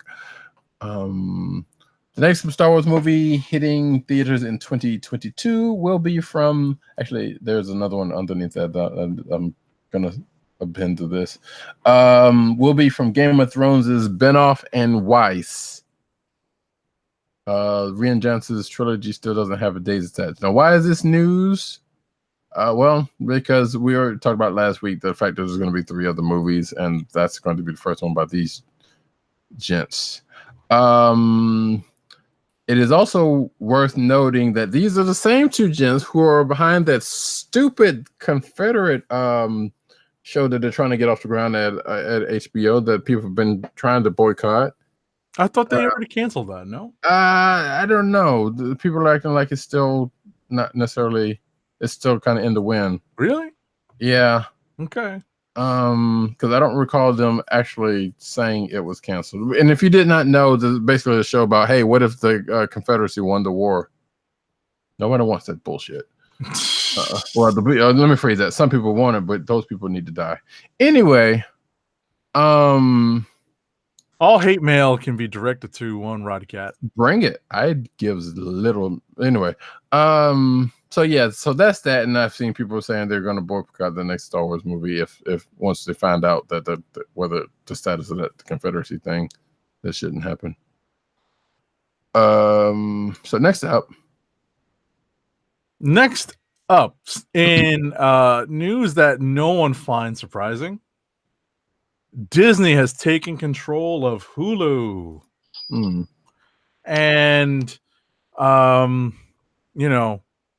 under a deal with Comcast, who held a minority stake in Hulu, Disney basically crafted a deal with Comcast to allow Disney to run it while Disney basically comes up with a way to buy out the rest of Comcast / NBC Universal's shares after 5 years. Oh, right. And it's Fox too, which they already have.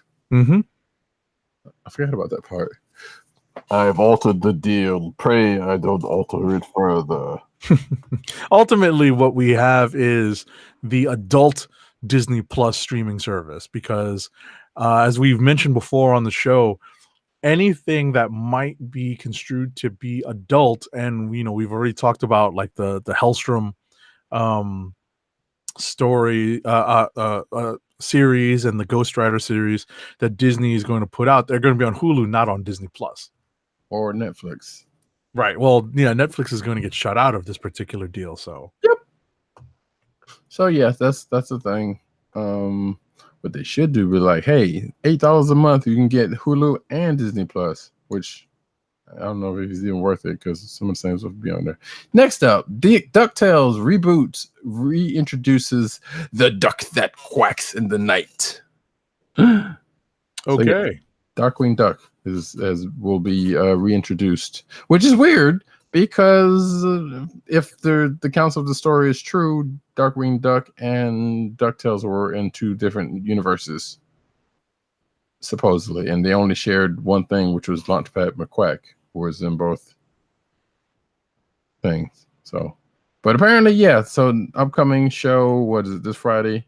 Yeah, the Duck Knight Returns will air this Friday on Disney Channel and Disney Now, with the new Darkwing Duck. Okay. I'm looking for. I want to check this out. All right. Yes, and I have my copies of Darkwing Duck over here, so compare and contrast. Next up, Stephen Paul buys a stake in Atlas Comics Library, strikes a finance production deal with Paramount. So Stephen Paul, whose credits include Ghost Rider. Oh, he's a winner here. Ghost Rider, Spirits of Vengeance, and Ghost in the Shell, has also signed Oscar-winning screenwriter Akiva Goldsmith of A Beautiful Mind and his Weed Road Pictures to oversee a writer's room to exploit the properties, which include Phoenix, Tiger Man, Iron Jaw, The Dark Avenger, and The Grim Ghost. yes, I don't know too much about Atlas Comics, but I saw some folks talking about it, including like Gail Simone and a few other comics creators, talking about them when this news broke, like yesterday or the day before yesterday. Okay. So it means something to somebody. Next up, Star Trek Picard series receives a fitting official title, and that title is, wait for it, Star Trek Picard. Exactly. Just rolls off the tongue, doesn't it? Anyway, next up. Oh yeah, and in related news, I'm not sure if I have this on there, and I probably didn't. Jonathan Frakes is going to be on the show. Well, this is going to be attached to the show, probably as a director and not as writer, because Frakes has been doing a lot of directing of other Star Trek shows. So why not stop? Why stop now? Right. Next, he's been doing directing since Next Generation. So yes, I mean other things too, but yeah, mm-hmm. but since then, I mean that's right. Ever since I think that was his directing debut, and he's been directing plenty of stuff since. Mm-hmm. But a lot of it has been in, the Star Trek universe. But I think he has actually done of other things. Alrighty. So next up, Secret Six showrunner Rick Muragi. Muragi. Chichi Rodriguez. No, I mean that's a pretty tough name. Yeah, no, I was thinking of WK. Revealed on Twitter that his planned adaptation of the DC comic book series is no longer moving forward at CVS. But guess what, folks? Apparently, somebody was trying to get a Secret Six at a live action thing off the ground at CBS, because I don't recall coming across that news before. Maybe we didn't cross over it. It's weird. Got me. Gail Simone must be crushed. Actually, I don't know. Legends of Tomorrow just paid off a Constantine season 1 storyline. If it's the cliffhanger for season 1, then that would be awesome, but I don't think it is. And spoilers for the latest episode of DC Legends of Tomorrow. So if you are not up on it, like say me, it'll be spoiling something for you. So I won't go into it. Next up. Okay. Arrow versus Crisis on Infinite Earths crossover will include 5 shows. So the 5 shows are Arrow, The Flash, Supergirl, DC's Legends of Tomorrow, and Batwoman, airing over 5 hours and over 2 quarters, as announced by the CW at its upfront presentation to advertisers in New York Thursday. They are really milking these shows. But then, I mean, Arrow's about to end. I'm pretty sure Flash is probably not that far behind. But yeah, that's ridiculous. And on that note, new Batwoman photo reveals the TV show's Batwoman suit, excuse me. No, it says Batman suit. Sorry. Which I guess, let me take this. Wait, did I not?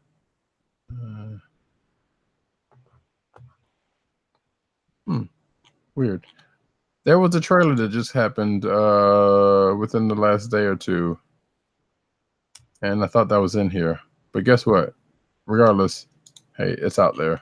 So yeah, you get pictures, and and you can go look for the trailer that just came out for Batwoman, and it's not bad actually. I will say that. So next up. Where am I? Batman Family? Yes. versus the Red Hood in the newest Lego Batman animated film. That's kind of dark, using the Red Hood in a Lego Batman film. Yeah, but it's a Lego Batman film. Yeah. It's a Lego film. They're not gonna go crazy with that. They'll lighten it up, I know. Oh yeah. So I wouldn't worry about that. And damn it, why did I get this one? Ah, great googly moogly. Yes. So we have actually I'm gonna take these next two because they're relatable. So you may have heard already that Robert Pattinson may be the Batman as he enters final negotiations. Yes, Robert Pattinson from Twilight. No, that's Cedric Diggory, man. I've never watched Twilight. That's Cedric I've never Diggory. watched it either, but I know he was in it. It's Cedric Diggory from Harry Potter and the Goblet of Fire. I heard he was also in that too, but I just found that out. So that's funny. That's who. Yeah. So yes, you know he played a vampire, and now he's playing a Batman. So haha. If he gets this, and I heard that there was a video floating around of him saying I'm Batman. Really? I could have sworn I saw it on Twitter like earlier today, but I don't know. But he is not the only one that is in the running for this. As right. So, you want to wrap this one in? Yeah. Go ahead. As Nicholas Hoult is also under consideration. Nicholas Hoult, that being the guy who is playing J.R.R. Tolkien in the new movie. But you might also know him as Beast from the recent X-Men movies. You might also know him if you actually go to see them. Yeah.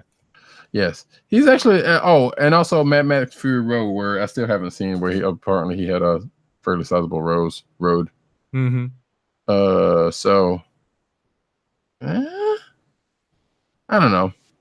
And the only thing this makes me think of is like, so y'all talked all that mess about Affleck, and now look what happening.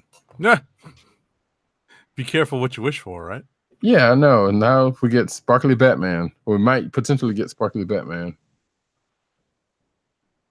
Although I don't know, Nicholas Hoult, like I said, I'm just so used to him playing the Beast, and I don't know. He just reminds me of an Revenge of the Nerds character or something. I don't know, but I'm sure he'll bulk up just like some of the other folks. So depending on which one to do it, just that Pattinson thing, just I don't know. Yeah.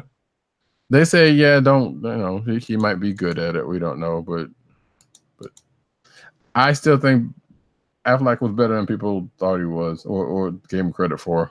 Well, the thing is, they decided to play it a certain way. They made him older and grizzled, a lot closer to the Dark Knight version, right? And that was a mistake, in my opinion, because everyone else was so much earlier in their superhero careers.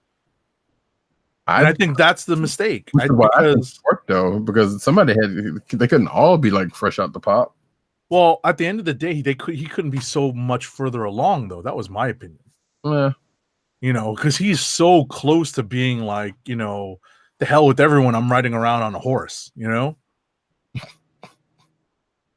he's basically almost at Batman Beyond status. Yeah, that's exactly it. Yeah. I'm getting too old for this. Like, wait a second, dude. Like you're not. This isn't Lethal Weapon 4 yet. Yeah.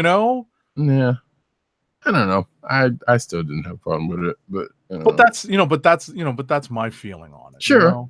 I mean, there's merit to it. That's totally my feeling on it. So. Yeah. So yeah, there's that. So we'll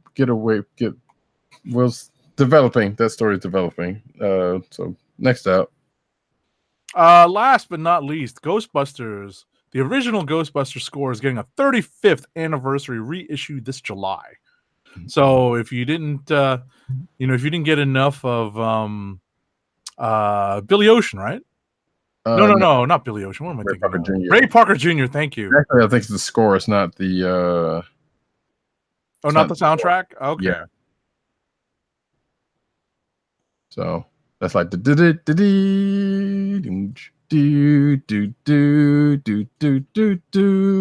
that kind of stuff. Okay. Yeah. Don't ask me how I remember even that much. Anyway, it was some good stuff. So now we're gonna move on to the comic book news of the week. we're gonna transition. Alrighty. Scrolling, getting past the clickbait. Well, you actually, thank you for reminding me of that. Speaking of clickbait section, there's like 4 free comic book day books that are on Comic Booksology. The links are in the show notes on the clickbait section, and also solicitations for August 2019 are coming out. I think the only one we don't have is Marvel at this point, but DC's out and a bunch of others.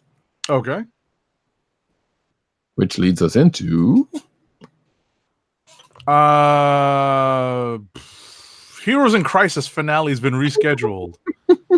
It's now going to coincide with the big Doomsday Clock reveal that's going to happen allegedly in May 29th's Doomsday Clock number 10, if it comes out on May 29th. in 2020. In 2020. So we'll see. Listen, there's still 2 more issues to that. So, we're almost halfway through the year soon. So we'll see how it goes. Yeah, I don't know. I'm not holding my breath for either for that, but I just want Heroes in Crisis to have some sort of payoff, because that last issue was a worry for a lot of people apparently. Yeah, that one was not fun. Yeah, so we'll see how that goes. Keeping the faith. Speaking of not keeping the faith, Batman and Outsiders writer reacts to Black Lightning creators slam. So, first issue of Batman and the Outsiders came out, written by one Brian Edward Hill, who we had on the show. Slam. And sorry. That's fine. All I heard was slam, and all I thought of was Onyx. That's, you know what? Perfect. So which apparently Tony Isabella, the creator of Black Lightning, went out on Twitter and had some not great words to say about, I assume, the issue and his treatment and the treatment of Black Lightning. I don't know. I didn't see his things because I didn't care. Because I'm like this. You know what? I understand. You create a character, that's your baby, and you don't want anything bad to be happen to him. I get that. At the same time, one, if you create a character, don't mean you can write him all that well. I'm not saying that he hasn't, but that doesn't give you you created them, but you know what? They're out in the world. That's your baby's out growing and living. It's I was about to say that's for hire work for you. Right. Well, that's what it comes down to. This is for hire work, and it's not your character anymore. Right. I hate to say that's the fact of the that's the fact of the matter. So, but Mr. Hill, Brian Hill, kept it classy. So, and he says, I care about Black Lightning very much. I also care about Katana, Cassandra Cain, and Duke Thomas. These characters have passionate fans who deserve thoughtful stories. My hope is that Batman and Outsiders proves that for everyone. Hill went on to say that no one should attack any creator for their opinion of him or his work. Let's focus on the work and let's see where it goes. And thanks so much for it. And it's also worth pointing out, first issue just came out. Mm-hmm. And don't get me wrong, us as comic book readers can get very critical about a book on one issue, which is something we shouldn't do. I think this is that same situation. I'm like, chill, give it a couple of issues before you just go all ham on it. Especially if you're the creator of a character. So what? That doesn't give you that only give you certain rights. And that stopped after you stopped writing them. Alrighty. Anyway, so that's the thing that happened. Next. So, as we mentioned earlier, Batman number 75 will change the Dark Knight maybe forever, according to Tom King. That's going to be the start of the I Am Bane storyline, or City of Bane, or whatever the hell with Bane. It's taken a long time. I mean, hey, you got a 100-issue arc in your brain. It's gonna take a minute. So let's just hope it pays off. That's all I'm saying. I'm not reading it, so I don't. But hopefully, it pays off for you, Batman folks, readers. Yep.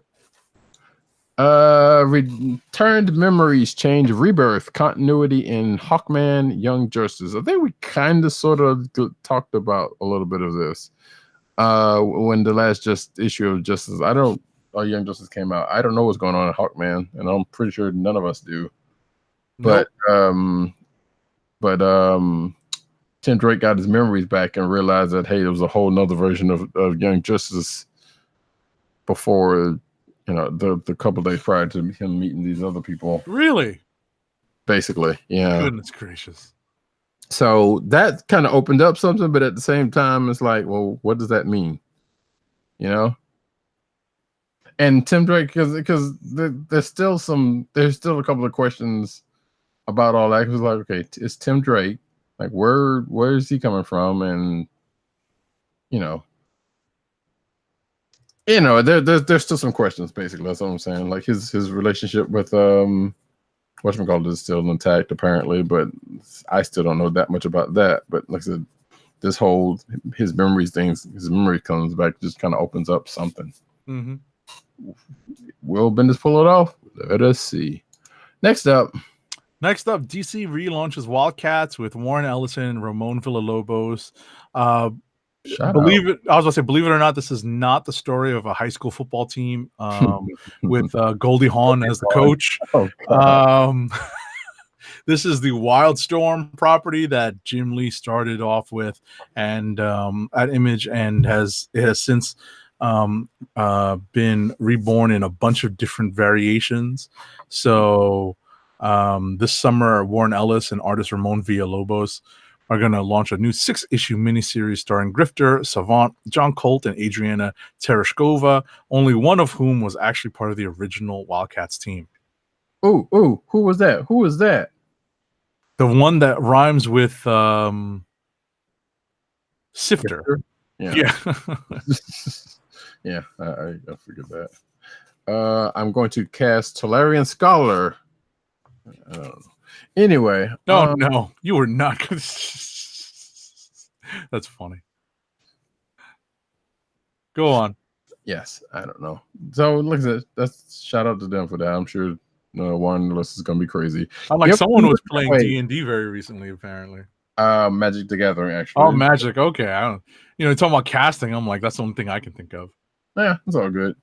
Actually, I do have a solo adventure up, but I haven't done anything with it. That's a whole nother story entirely. DC recruits Neil Adams for Batman versus Ra's al Ghul or Ra's al Ghul, depending on which one you go to.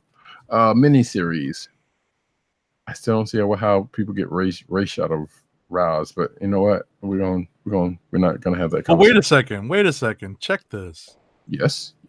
Didn't they pronounce it Raish in the animated series? I dare say they went both ways. I'm inclined to say that you're right. I'm inclined to say they do Raish. I'm inclined to say that did you, but I think they did both. More often than not, that was the first time anyone had ever heard it actually pronounced. Agreed.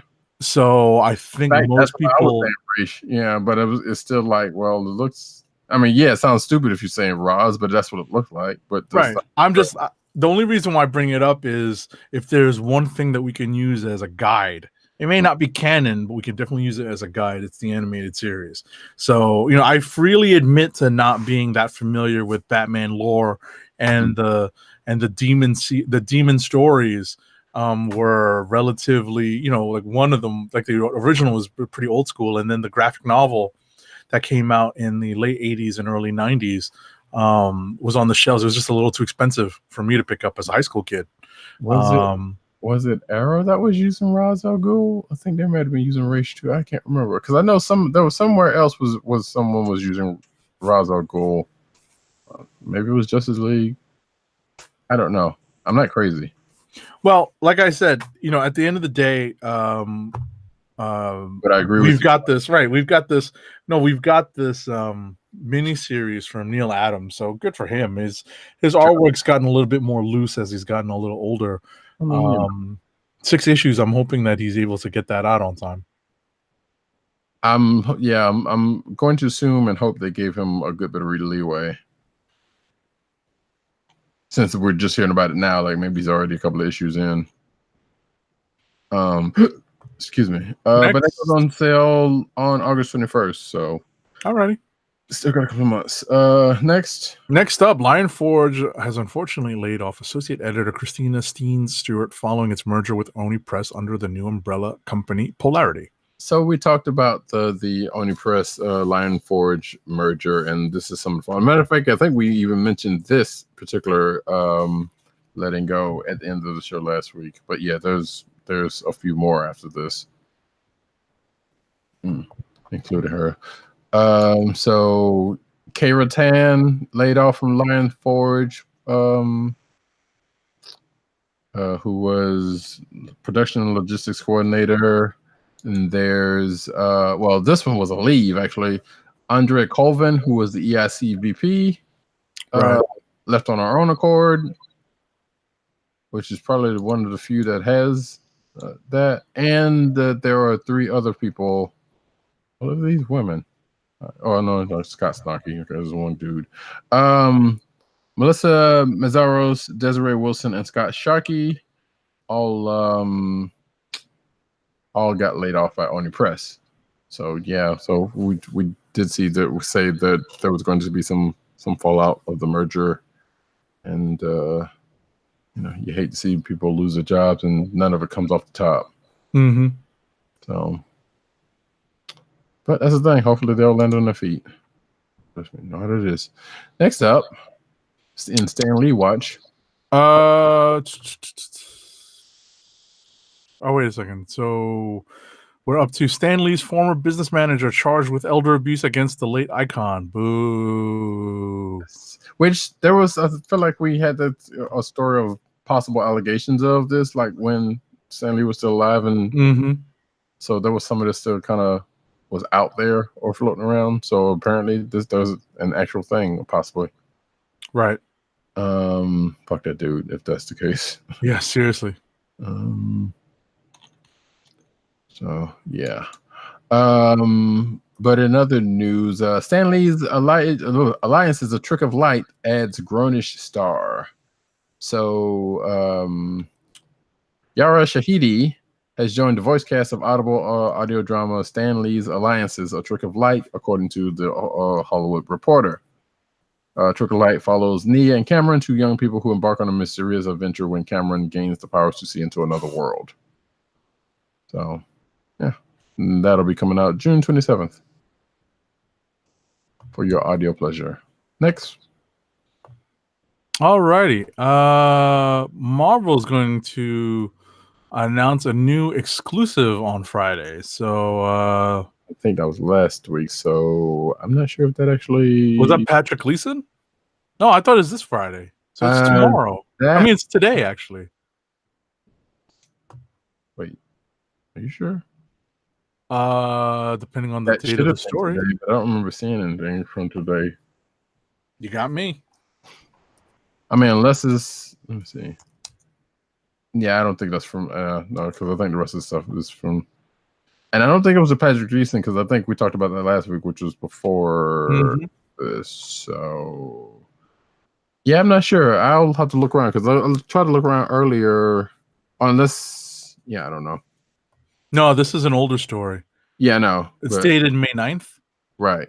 Okay. And the next couple are too. So I don't know. We'll keep looking on that. Let's see if maybe I missed something from earlier today. Because we are recording this on a Friday as opposed to our normal Thursday time. Right. Anyway, next up. 98 creators so far revealed for Marvel's August 2019 project. Right, that's the 80th anniversary 1000 issue. Yes. Apparently, let's see. There's a lot of names. Some known, some not known. There's a ton of them. Yeah, a lot of Al Ewing. Let's see. Kelly Sue DeConnick, yay. Peter David, Donny Cates, Kurt Busiek, Ed Brisson, Saladin Ahmed, Kareem Abdul-Jabbar. Yeah.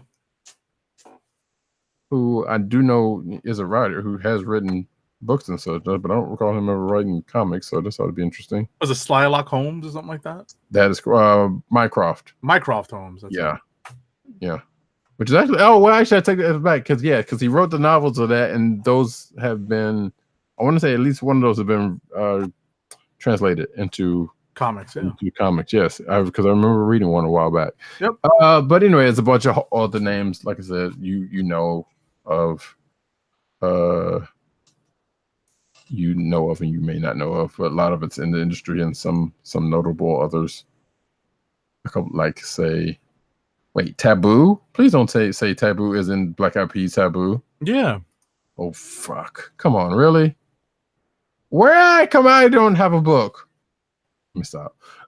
Next up, let's get past that. So that's coming in August.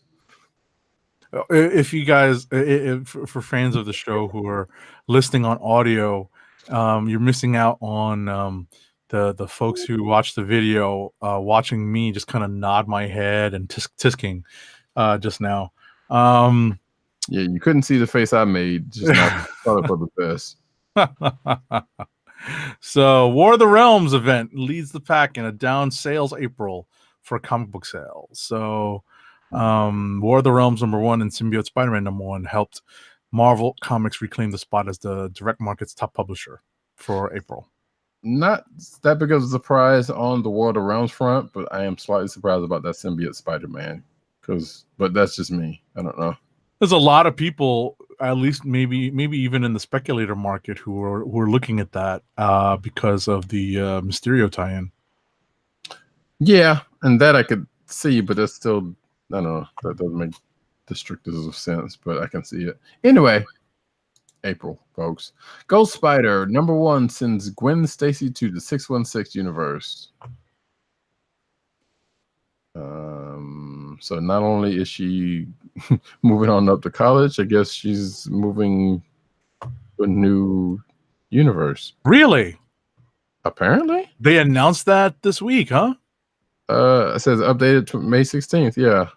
We'll relaunch. I hate when they do relaunches. It's ridiculous. We'll relaunch Gwen Stacy's adventures in Ghost Spider #1, noticeably dropping the Spider-Gwen title. Well, you know what? What they've been doing. They've been slowly doing. But. Right. What I was gonna say is there's a couple of reasons behind this that I can think of. One of them is, the way they integrated Miles into the Marvel Universe proper, and the success of the Spider-Verse movie. But I'm not happy with this because I rather enjoyed seeing the alternate universe take and seeing Gwen once in a while interact with the 616 was fun. Miles came as a part of Secret Wars, though, so it wasn't like they're just like, yeah, we're just gonna dump him over here real quick. Mm-hmm. So I don't know. Apparently, it says here after dipping her toes into the main MU, Gwen Stacy is finally taking the leap part-time as she enrolls in Empire State University, but she's going to need to do her spotter. She's going to figure out just who from Spidey's past is keeping tabs on her.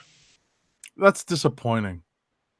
I like that they're keeping Takeshi Miyazawa on this. Yeah, the creative team is still saying the same, but it does say here that where she's going to face some familiar Spider-Foes in her travels between her native home of Earth 65 and 616. Oh, okay. So she'll still be basically universe hopping. Well, they basically gave her the power to do it. Right, because of her the from Spider-Geddon, right? Mm-hmm. Interesting. All right. So maybe it's not as bad as we're making it sound. No, she's basically just doing the same thing she's kind of been doing, just more often, I guess. Right.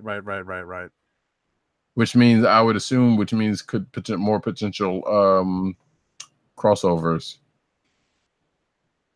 If you think about it, because now that she'll be in the 616 more regularly, she may pop up in other people's books. Not that she couldn't have already, but. Anyway, the champions arrive in Tony Stark Iron Man #12. Again, this is a part of this list is from Marvel, not yet, but apparently, something. So Tony Stark and the champions gear up for the War of the Realms. In the preview, of May 22nd's Tony Stark Iron Man number 12. Okay. So actually, that is not a part of Solicits. That's just soon coming. Will Cyclops be there? Probably not. Alrighty. In some artist news, Javier Pina is joining Mr. and Mrs. X number 12. He's stepping in to draw it, replacing series artist Oscar Bazaldua. Surprised that this book is still going. Good. Listen, they have that coupling has a lot of fans. Yes, I do. Believe me, I do know. So ultimately, that there's an audience out there for this book. As surprising as it is, I've never read an issue. It's actually I read the first couple, and it was actually pretty fun. Okay. So, but I think I fell off. I kind of fell off of it. But yeah, it was not bad. I was kind of surprised. Is that like a new universe treatment that looks like with the thing around him? I'm reading into that. Never mind. Don't worry about it. So that's the thing that's coming. Marvel and we'll put these two together. Marvel and Hickman unveil plans for a whole new era of X-Men. So we already know about he's got the 2 books that he's going to do for the X universe. And that is also including Marvel canceling and relaunching the entire X-Men line, apparently, for some odd reason. So the entire line, which granted it's not that many books. So when you say an entire line, what is it? Uncanny and there's the Age of books, but I can't see that. That's their event book, so I can't see how that counts. Like the only actual book is Uncanny, right? Right now, is there another? Oh, X-Force. There's X-Force. There's Mr. and Mrs. X that we were just talking about. Oh yeah. I didn't put that in there, but yeah, that's true. So there's a few. So, but yeah. So apparently, whatever Hickman's going to mumbo jumbo is going to happen, it's going to be because he needed the board clear, as they say in magic. He's going to reset it. Yeah. Which I don't know. I still have problems with it, but hey, I feel confident something's going to come out of this pretty good, I guess. Whether I'm going to keep up with it or not, who's to say? Next up. In some positive news, Marvel has announced... I like it because it brings Wheezy back. Oh, well, okay, sure. Marvel has announced a brand new special. Listen to Doubting Thomas over here. Has announced a brand new special that will mark the return of the young superhero team known as the Power Pack. Arriving in August, Power Pack Grow Up #1. Listen to Doubting Thomas over there. Grow Up #1 features the creative duo of Wheezy, Louise Simonson, and June Brigman, the titular team's original creators. I blame Matt Wang. What, for having them bring this back? Yes. That's funny. He's been, I mean, obviously that's not it's not he's solely at fault, or I mean, solely if he has that kind of power. I got a list to put in, but shout out to Matt Wang. But no, because every now and then he would have some joke about bringing Power Pack back, which I shouldn't be so hard because Power Pack was whatever it was, I guess. Sure, man. Heaven forbid Roddykat, Power Pack, who cares? It's a one shot. It is. That's true. But hey, from one shot come series. Just remember that. It's a one shot. This is Power Pack. It's not going to happen. But still, my point is it could happen. It could happen. And it's because of you, folks. Power Pack could come back. Let me stop. Next up, actually, I dare say, speaking of Power Pack, not really. Not really. Well, I mean, only one member, yeah. Yeah, but it's a part of it. Marvel announces the return of Fantastic Four spinoff Future Foundation. Wait, is that Carolina from the Runaways right there? I don't know. Whatever. When the Fantastic Four return to the Marvel Universe, they left the Future Foundation behind with Dragon Man. I do remember that. So they could search for Molecule Man. I do remember that. Why do I remember that? Because that's been so far gone. I'm just gonna sneak this in here real quick. But yeah, regardless, they're bringing them back. Future Foundation, and it's going to be written by Jeremy Whitley, excuse me, of Unstoppable Wasp fame, and Will Robson. So he is the first. All right, and then there's that backup story, and that's going to be coming. That's going to kick that off in the Fantasy 4 coming up soon. Okay. Next up, Acts of Evil drags in Wolverine, Venom, Deadpool, Kang, and more this fall. So that's part of the Acts of Evil annual crossover. So look forward to that in the fall. Acts of Vengeance. So wait, so does this by this picture mean that She-Hulk is going to go back to her slimmer, less gamma bombs self? We don't know. Can't tell from that picture. Yeah, well, I mean, it kind of looks like it, but yeah, we don't know. So yeah, we're getting Acts of Vengeance again. Yay. I sound dismissive, and I kind of am, but at the same time, I like it. Acts of Vengeance. Acts of Vengeance was actually pretty cool. There was some cool shit that came out of there.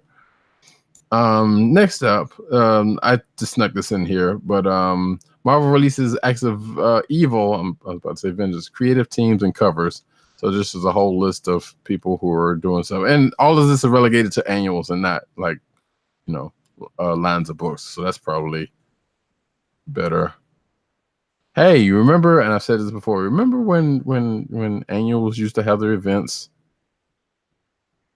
Wasn't that how fun that was? So fun. Anywho, so yeah, Deadpool, She-Hulk, and a few others are getting annuals that this Acts of Vengeance stuff is going to take place in, and creative teams. None of these people I know. I don't think I know. Oops! Come on. Yeah. Oh, Jody Houser. I do know that. Colin Bunn, Ibrahim Mustafa. Never mind. There's a couple of them. All right. There's a couple of notables. So who you got next? The Pirate Angel, The Talking Tree, and Captain Rabbit, which is a book, a children's book, based off of. It says here before the events of Marvel's Endgame, by Stephen Bailing, and it looks like Thor's doing a dab. I don't know if it's a kid's book. It is a kid's book. That's all you need to know. It's coming out April 2nd. It's 208 pages, ranges 8 to 12. You can go check that out. So this is basically the beginning of wait. Oh, so this what this sounds like is, you remember the part of Infinity War where Thor literally runs into the Guardians. Right. Sounds like this is what happens when that happened. And you thought we saw everything that there was to see, but I think not. Well, man, that's still not saying that it's not, because it's basically sound like it's up to him making Stormbreaker, if I'm reading this right. So anyway, next up,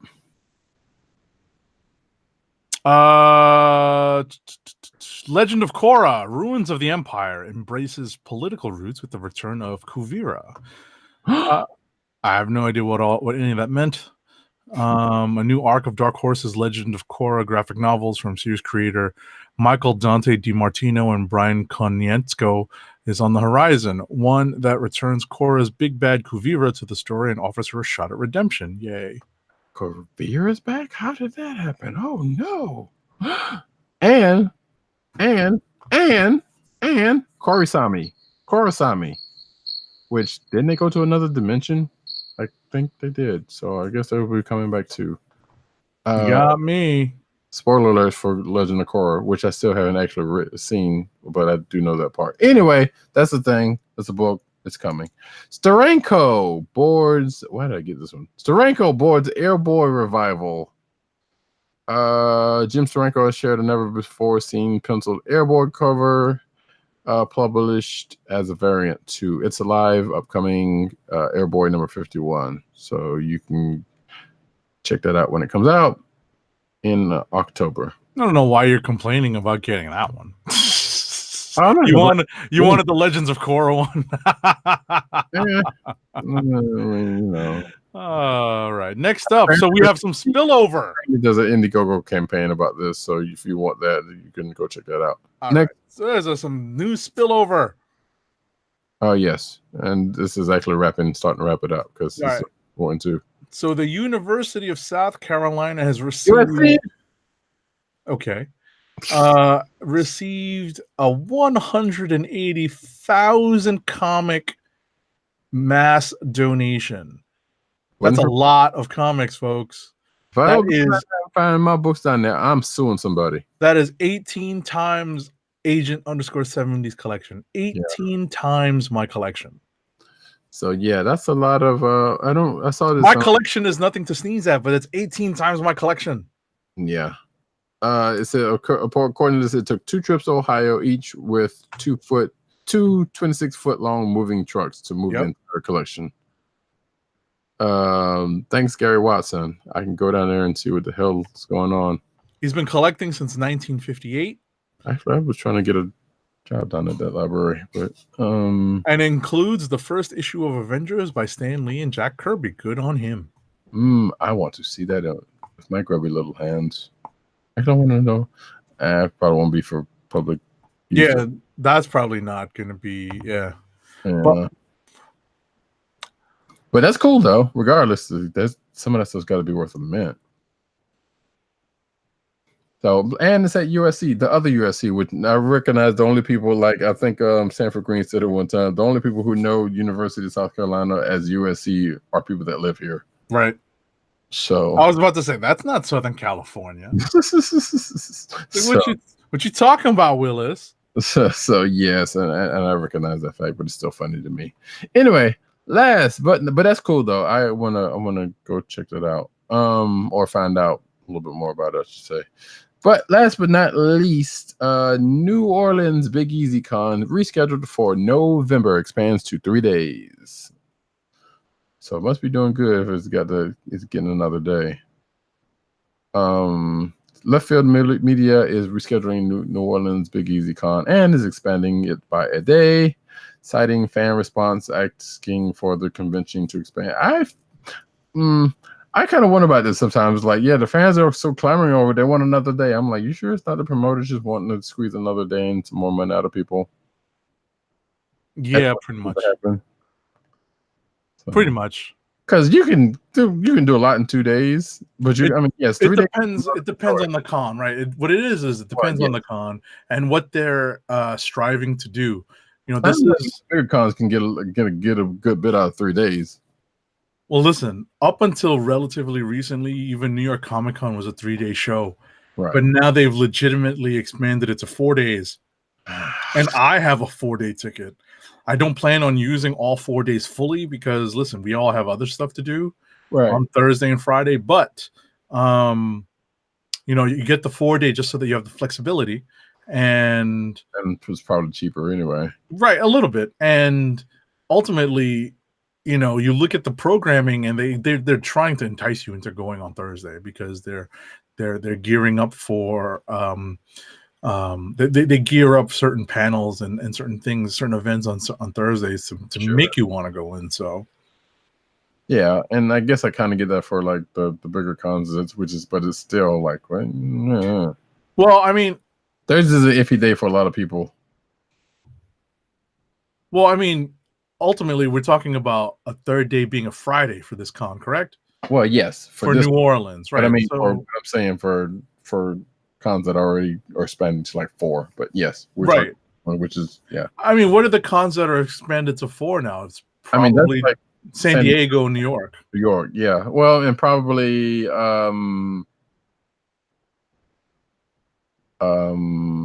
Heroes? West doesn't wait, C2E2 maybe? Has Heroes expanded? No, it's still 3 days. No, I think C2E2 is still 3 days. Which I won't be able to go this year, and I'm mad. I think C2E2 is still 3 days, but I'm gonna just check real quick. I think it's another one out west. Is it Rose? Or is it probably one of those out west that's like that? But basically it's not that many. I'll put it that way. So it's doesn't matter. It's that big a deal. But I don't know. Like I said, it is that 1% of cons that would be able to get something out of it that I know of. I gotcha. But good on them. 3 days is a good solid con thing. Right. I mean, C2E2 looks like it's just a 2-day show in 2020.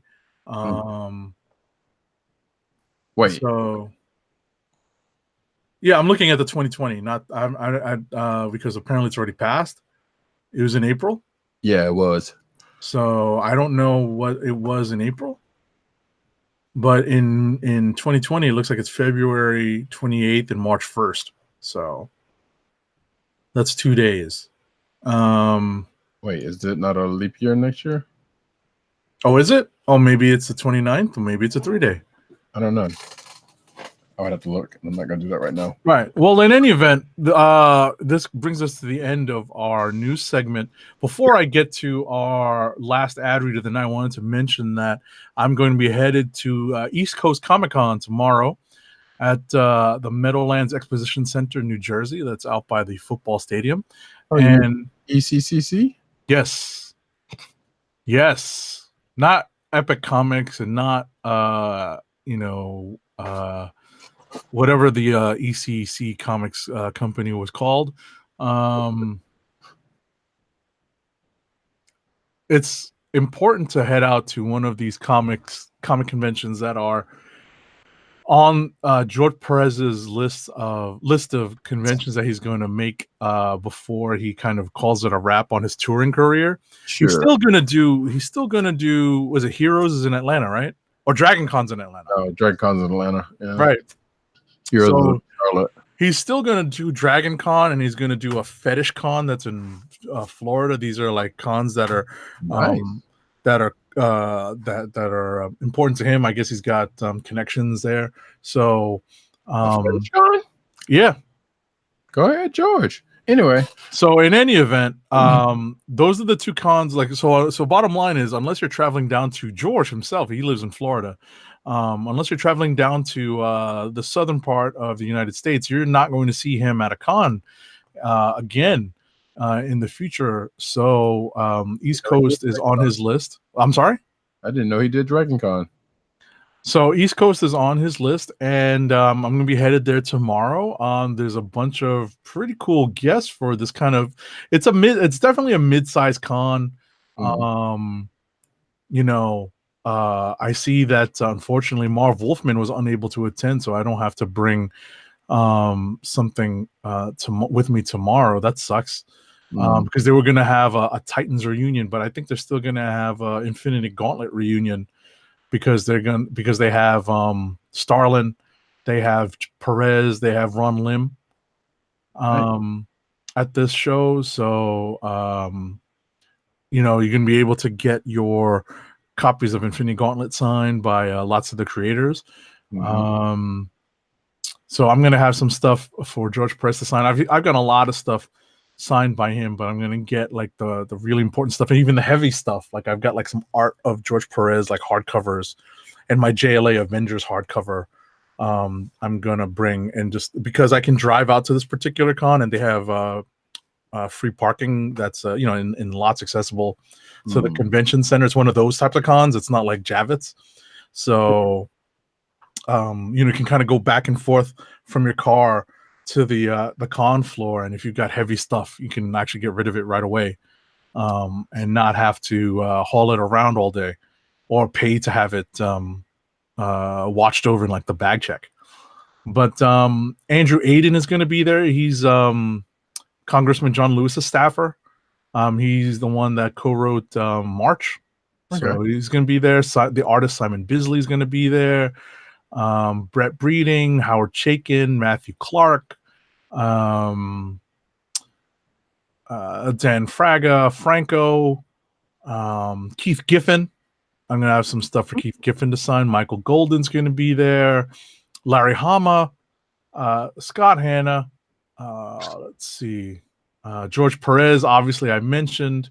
Larry Hama ruined G.I. Joe. What's that? I'm just according to the Butthurt, right? Yeah. Ron Lim is going to be there. Tom Mandrake, Don McGregor who I got his autograph before. So, okay. I do not have any of his early Black Panther or Jungle Action comics, but I did get his autograph on a poster. It's pretty cool. Nice. Al Milgrom, Brandon Montclair from Moon Girl and Devil Dinosaur. Fabian Nicieza, he's always around at the New York cons. John Ostrander, Carl Potts. There's a couple of other names. Jim Starlin, I mentioned, of course. Ron Wilson. So there's a couple of names. It's not a big con. It's definitely a mid-sized con, but for what sounds like you got some names though. Right, for what it is, it's definitely, it's definitely worth it's worth the order ahead price. I don't know if it's worth the walk-up price of admission. I hate the markup for the walk-up. If you just decide that day, Oh, and Afua Richardson is going to be there too. So nice. But like I said, I'm not a fan of the walk-up price, but obviously they want you to buy ahead of time so that they can plan ahead and have some money in the bank. But other than that, I'm gonna have some fun tomorrow. Hopefully catch up with some friends I usually see on the con circuit. So all right, and last but not least, our last ad for the night is for Amazon, because you know what I want to read when we're in a hurry to finish. Keep our podcast free by shopping at Amazon. Visit cspn.us, then click the Keep Our Podcast Free link at the top of the page. From there, scroll down and click on the Amazon link to shop. Purchase items from Amazon as you normally would, whether it's books, music, electronics, jewelry, apparel, toys, etc. For every purchase made on Amazon through our link, Amazon sends the CSPN a payment that helps us keep the Click Nation's Comic Book Chronicles free for our listeners at no extra cost to you. Amazon.com through CSPN.us. Do it today. And as we close this here Comic Book Chronicles out, we'd like to thank you, each and every one of us, for being out here. We will be back next week on our regular time, Thursday. Right, no movies next week. Nope, not then. Hopefully I will have seen John Wick by then, but probably not. But until then, folks, this has been the Comic Chronicles, and we are out. Peace. One.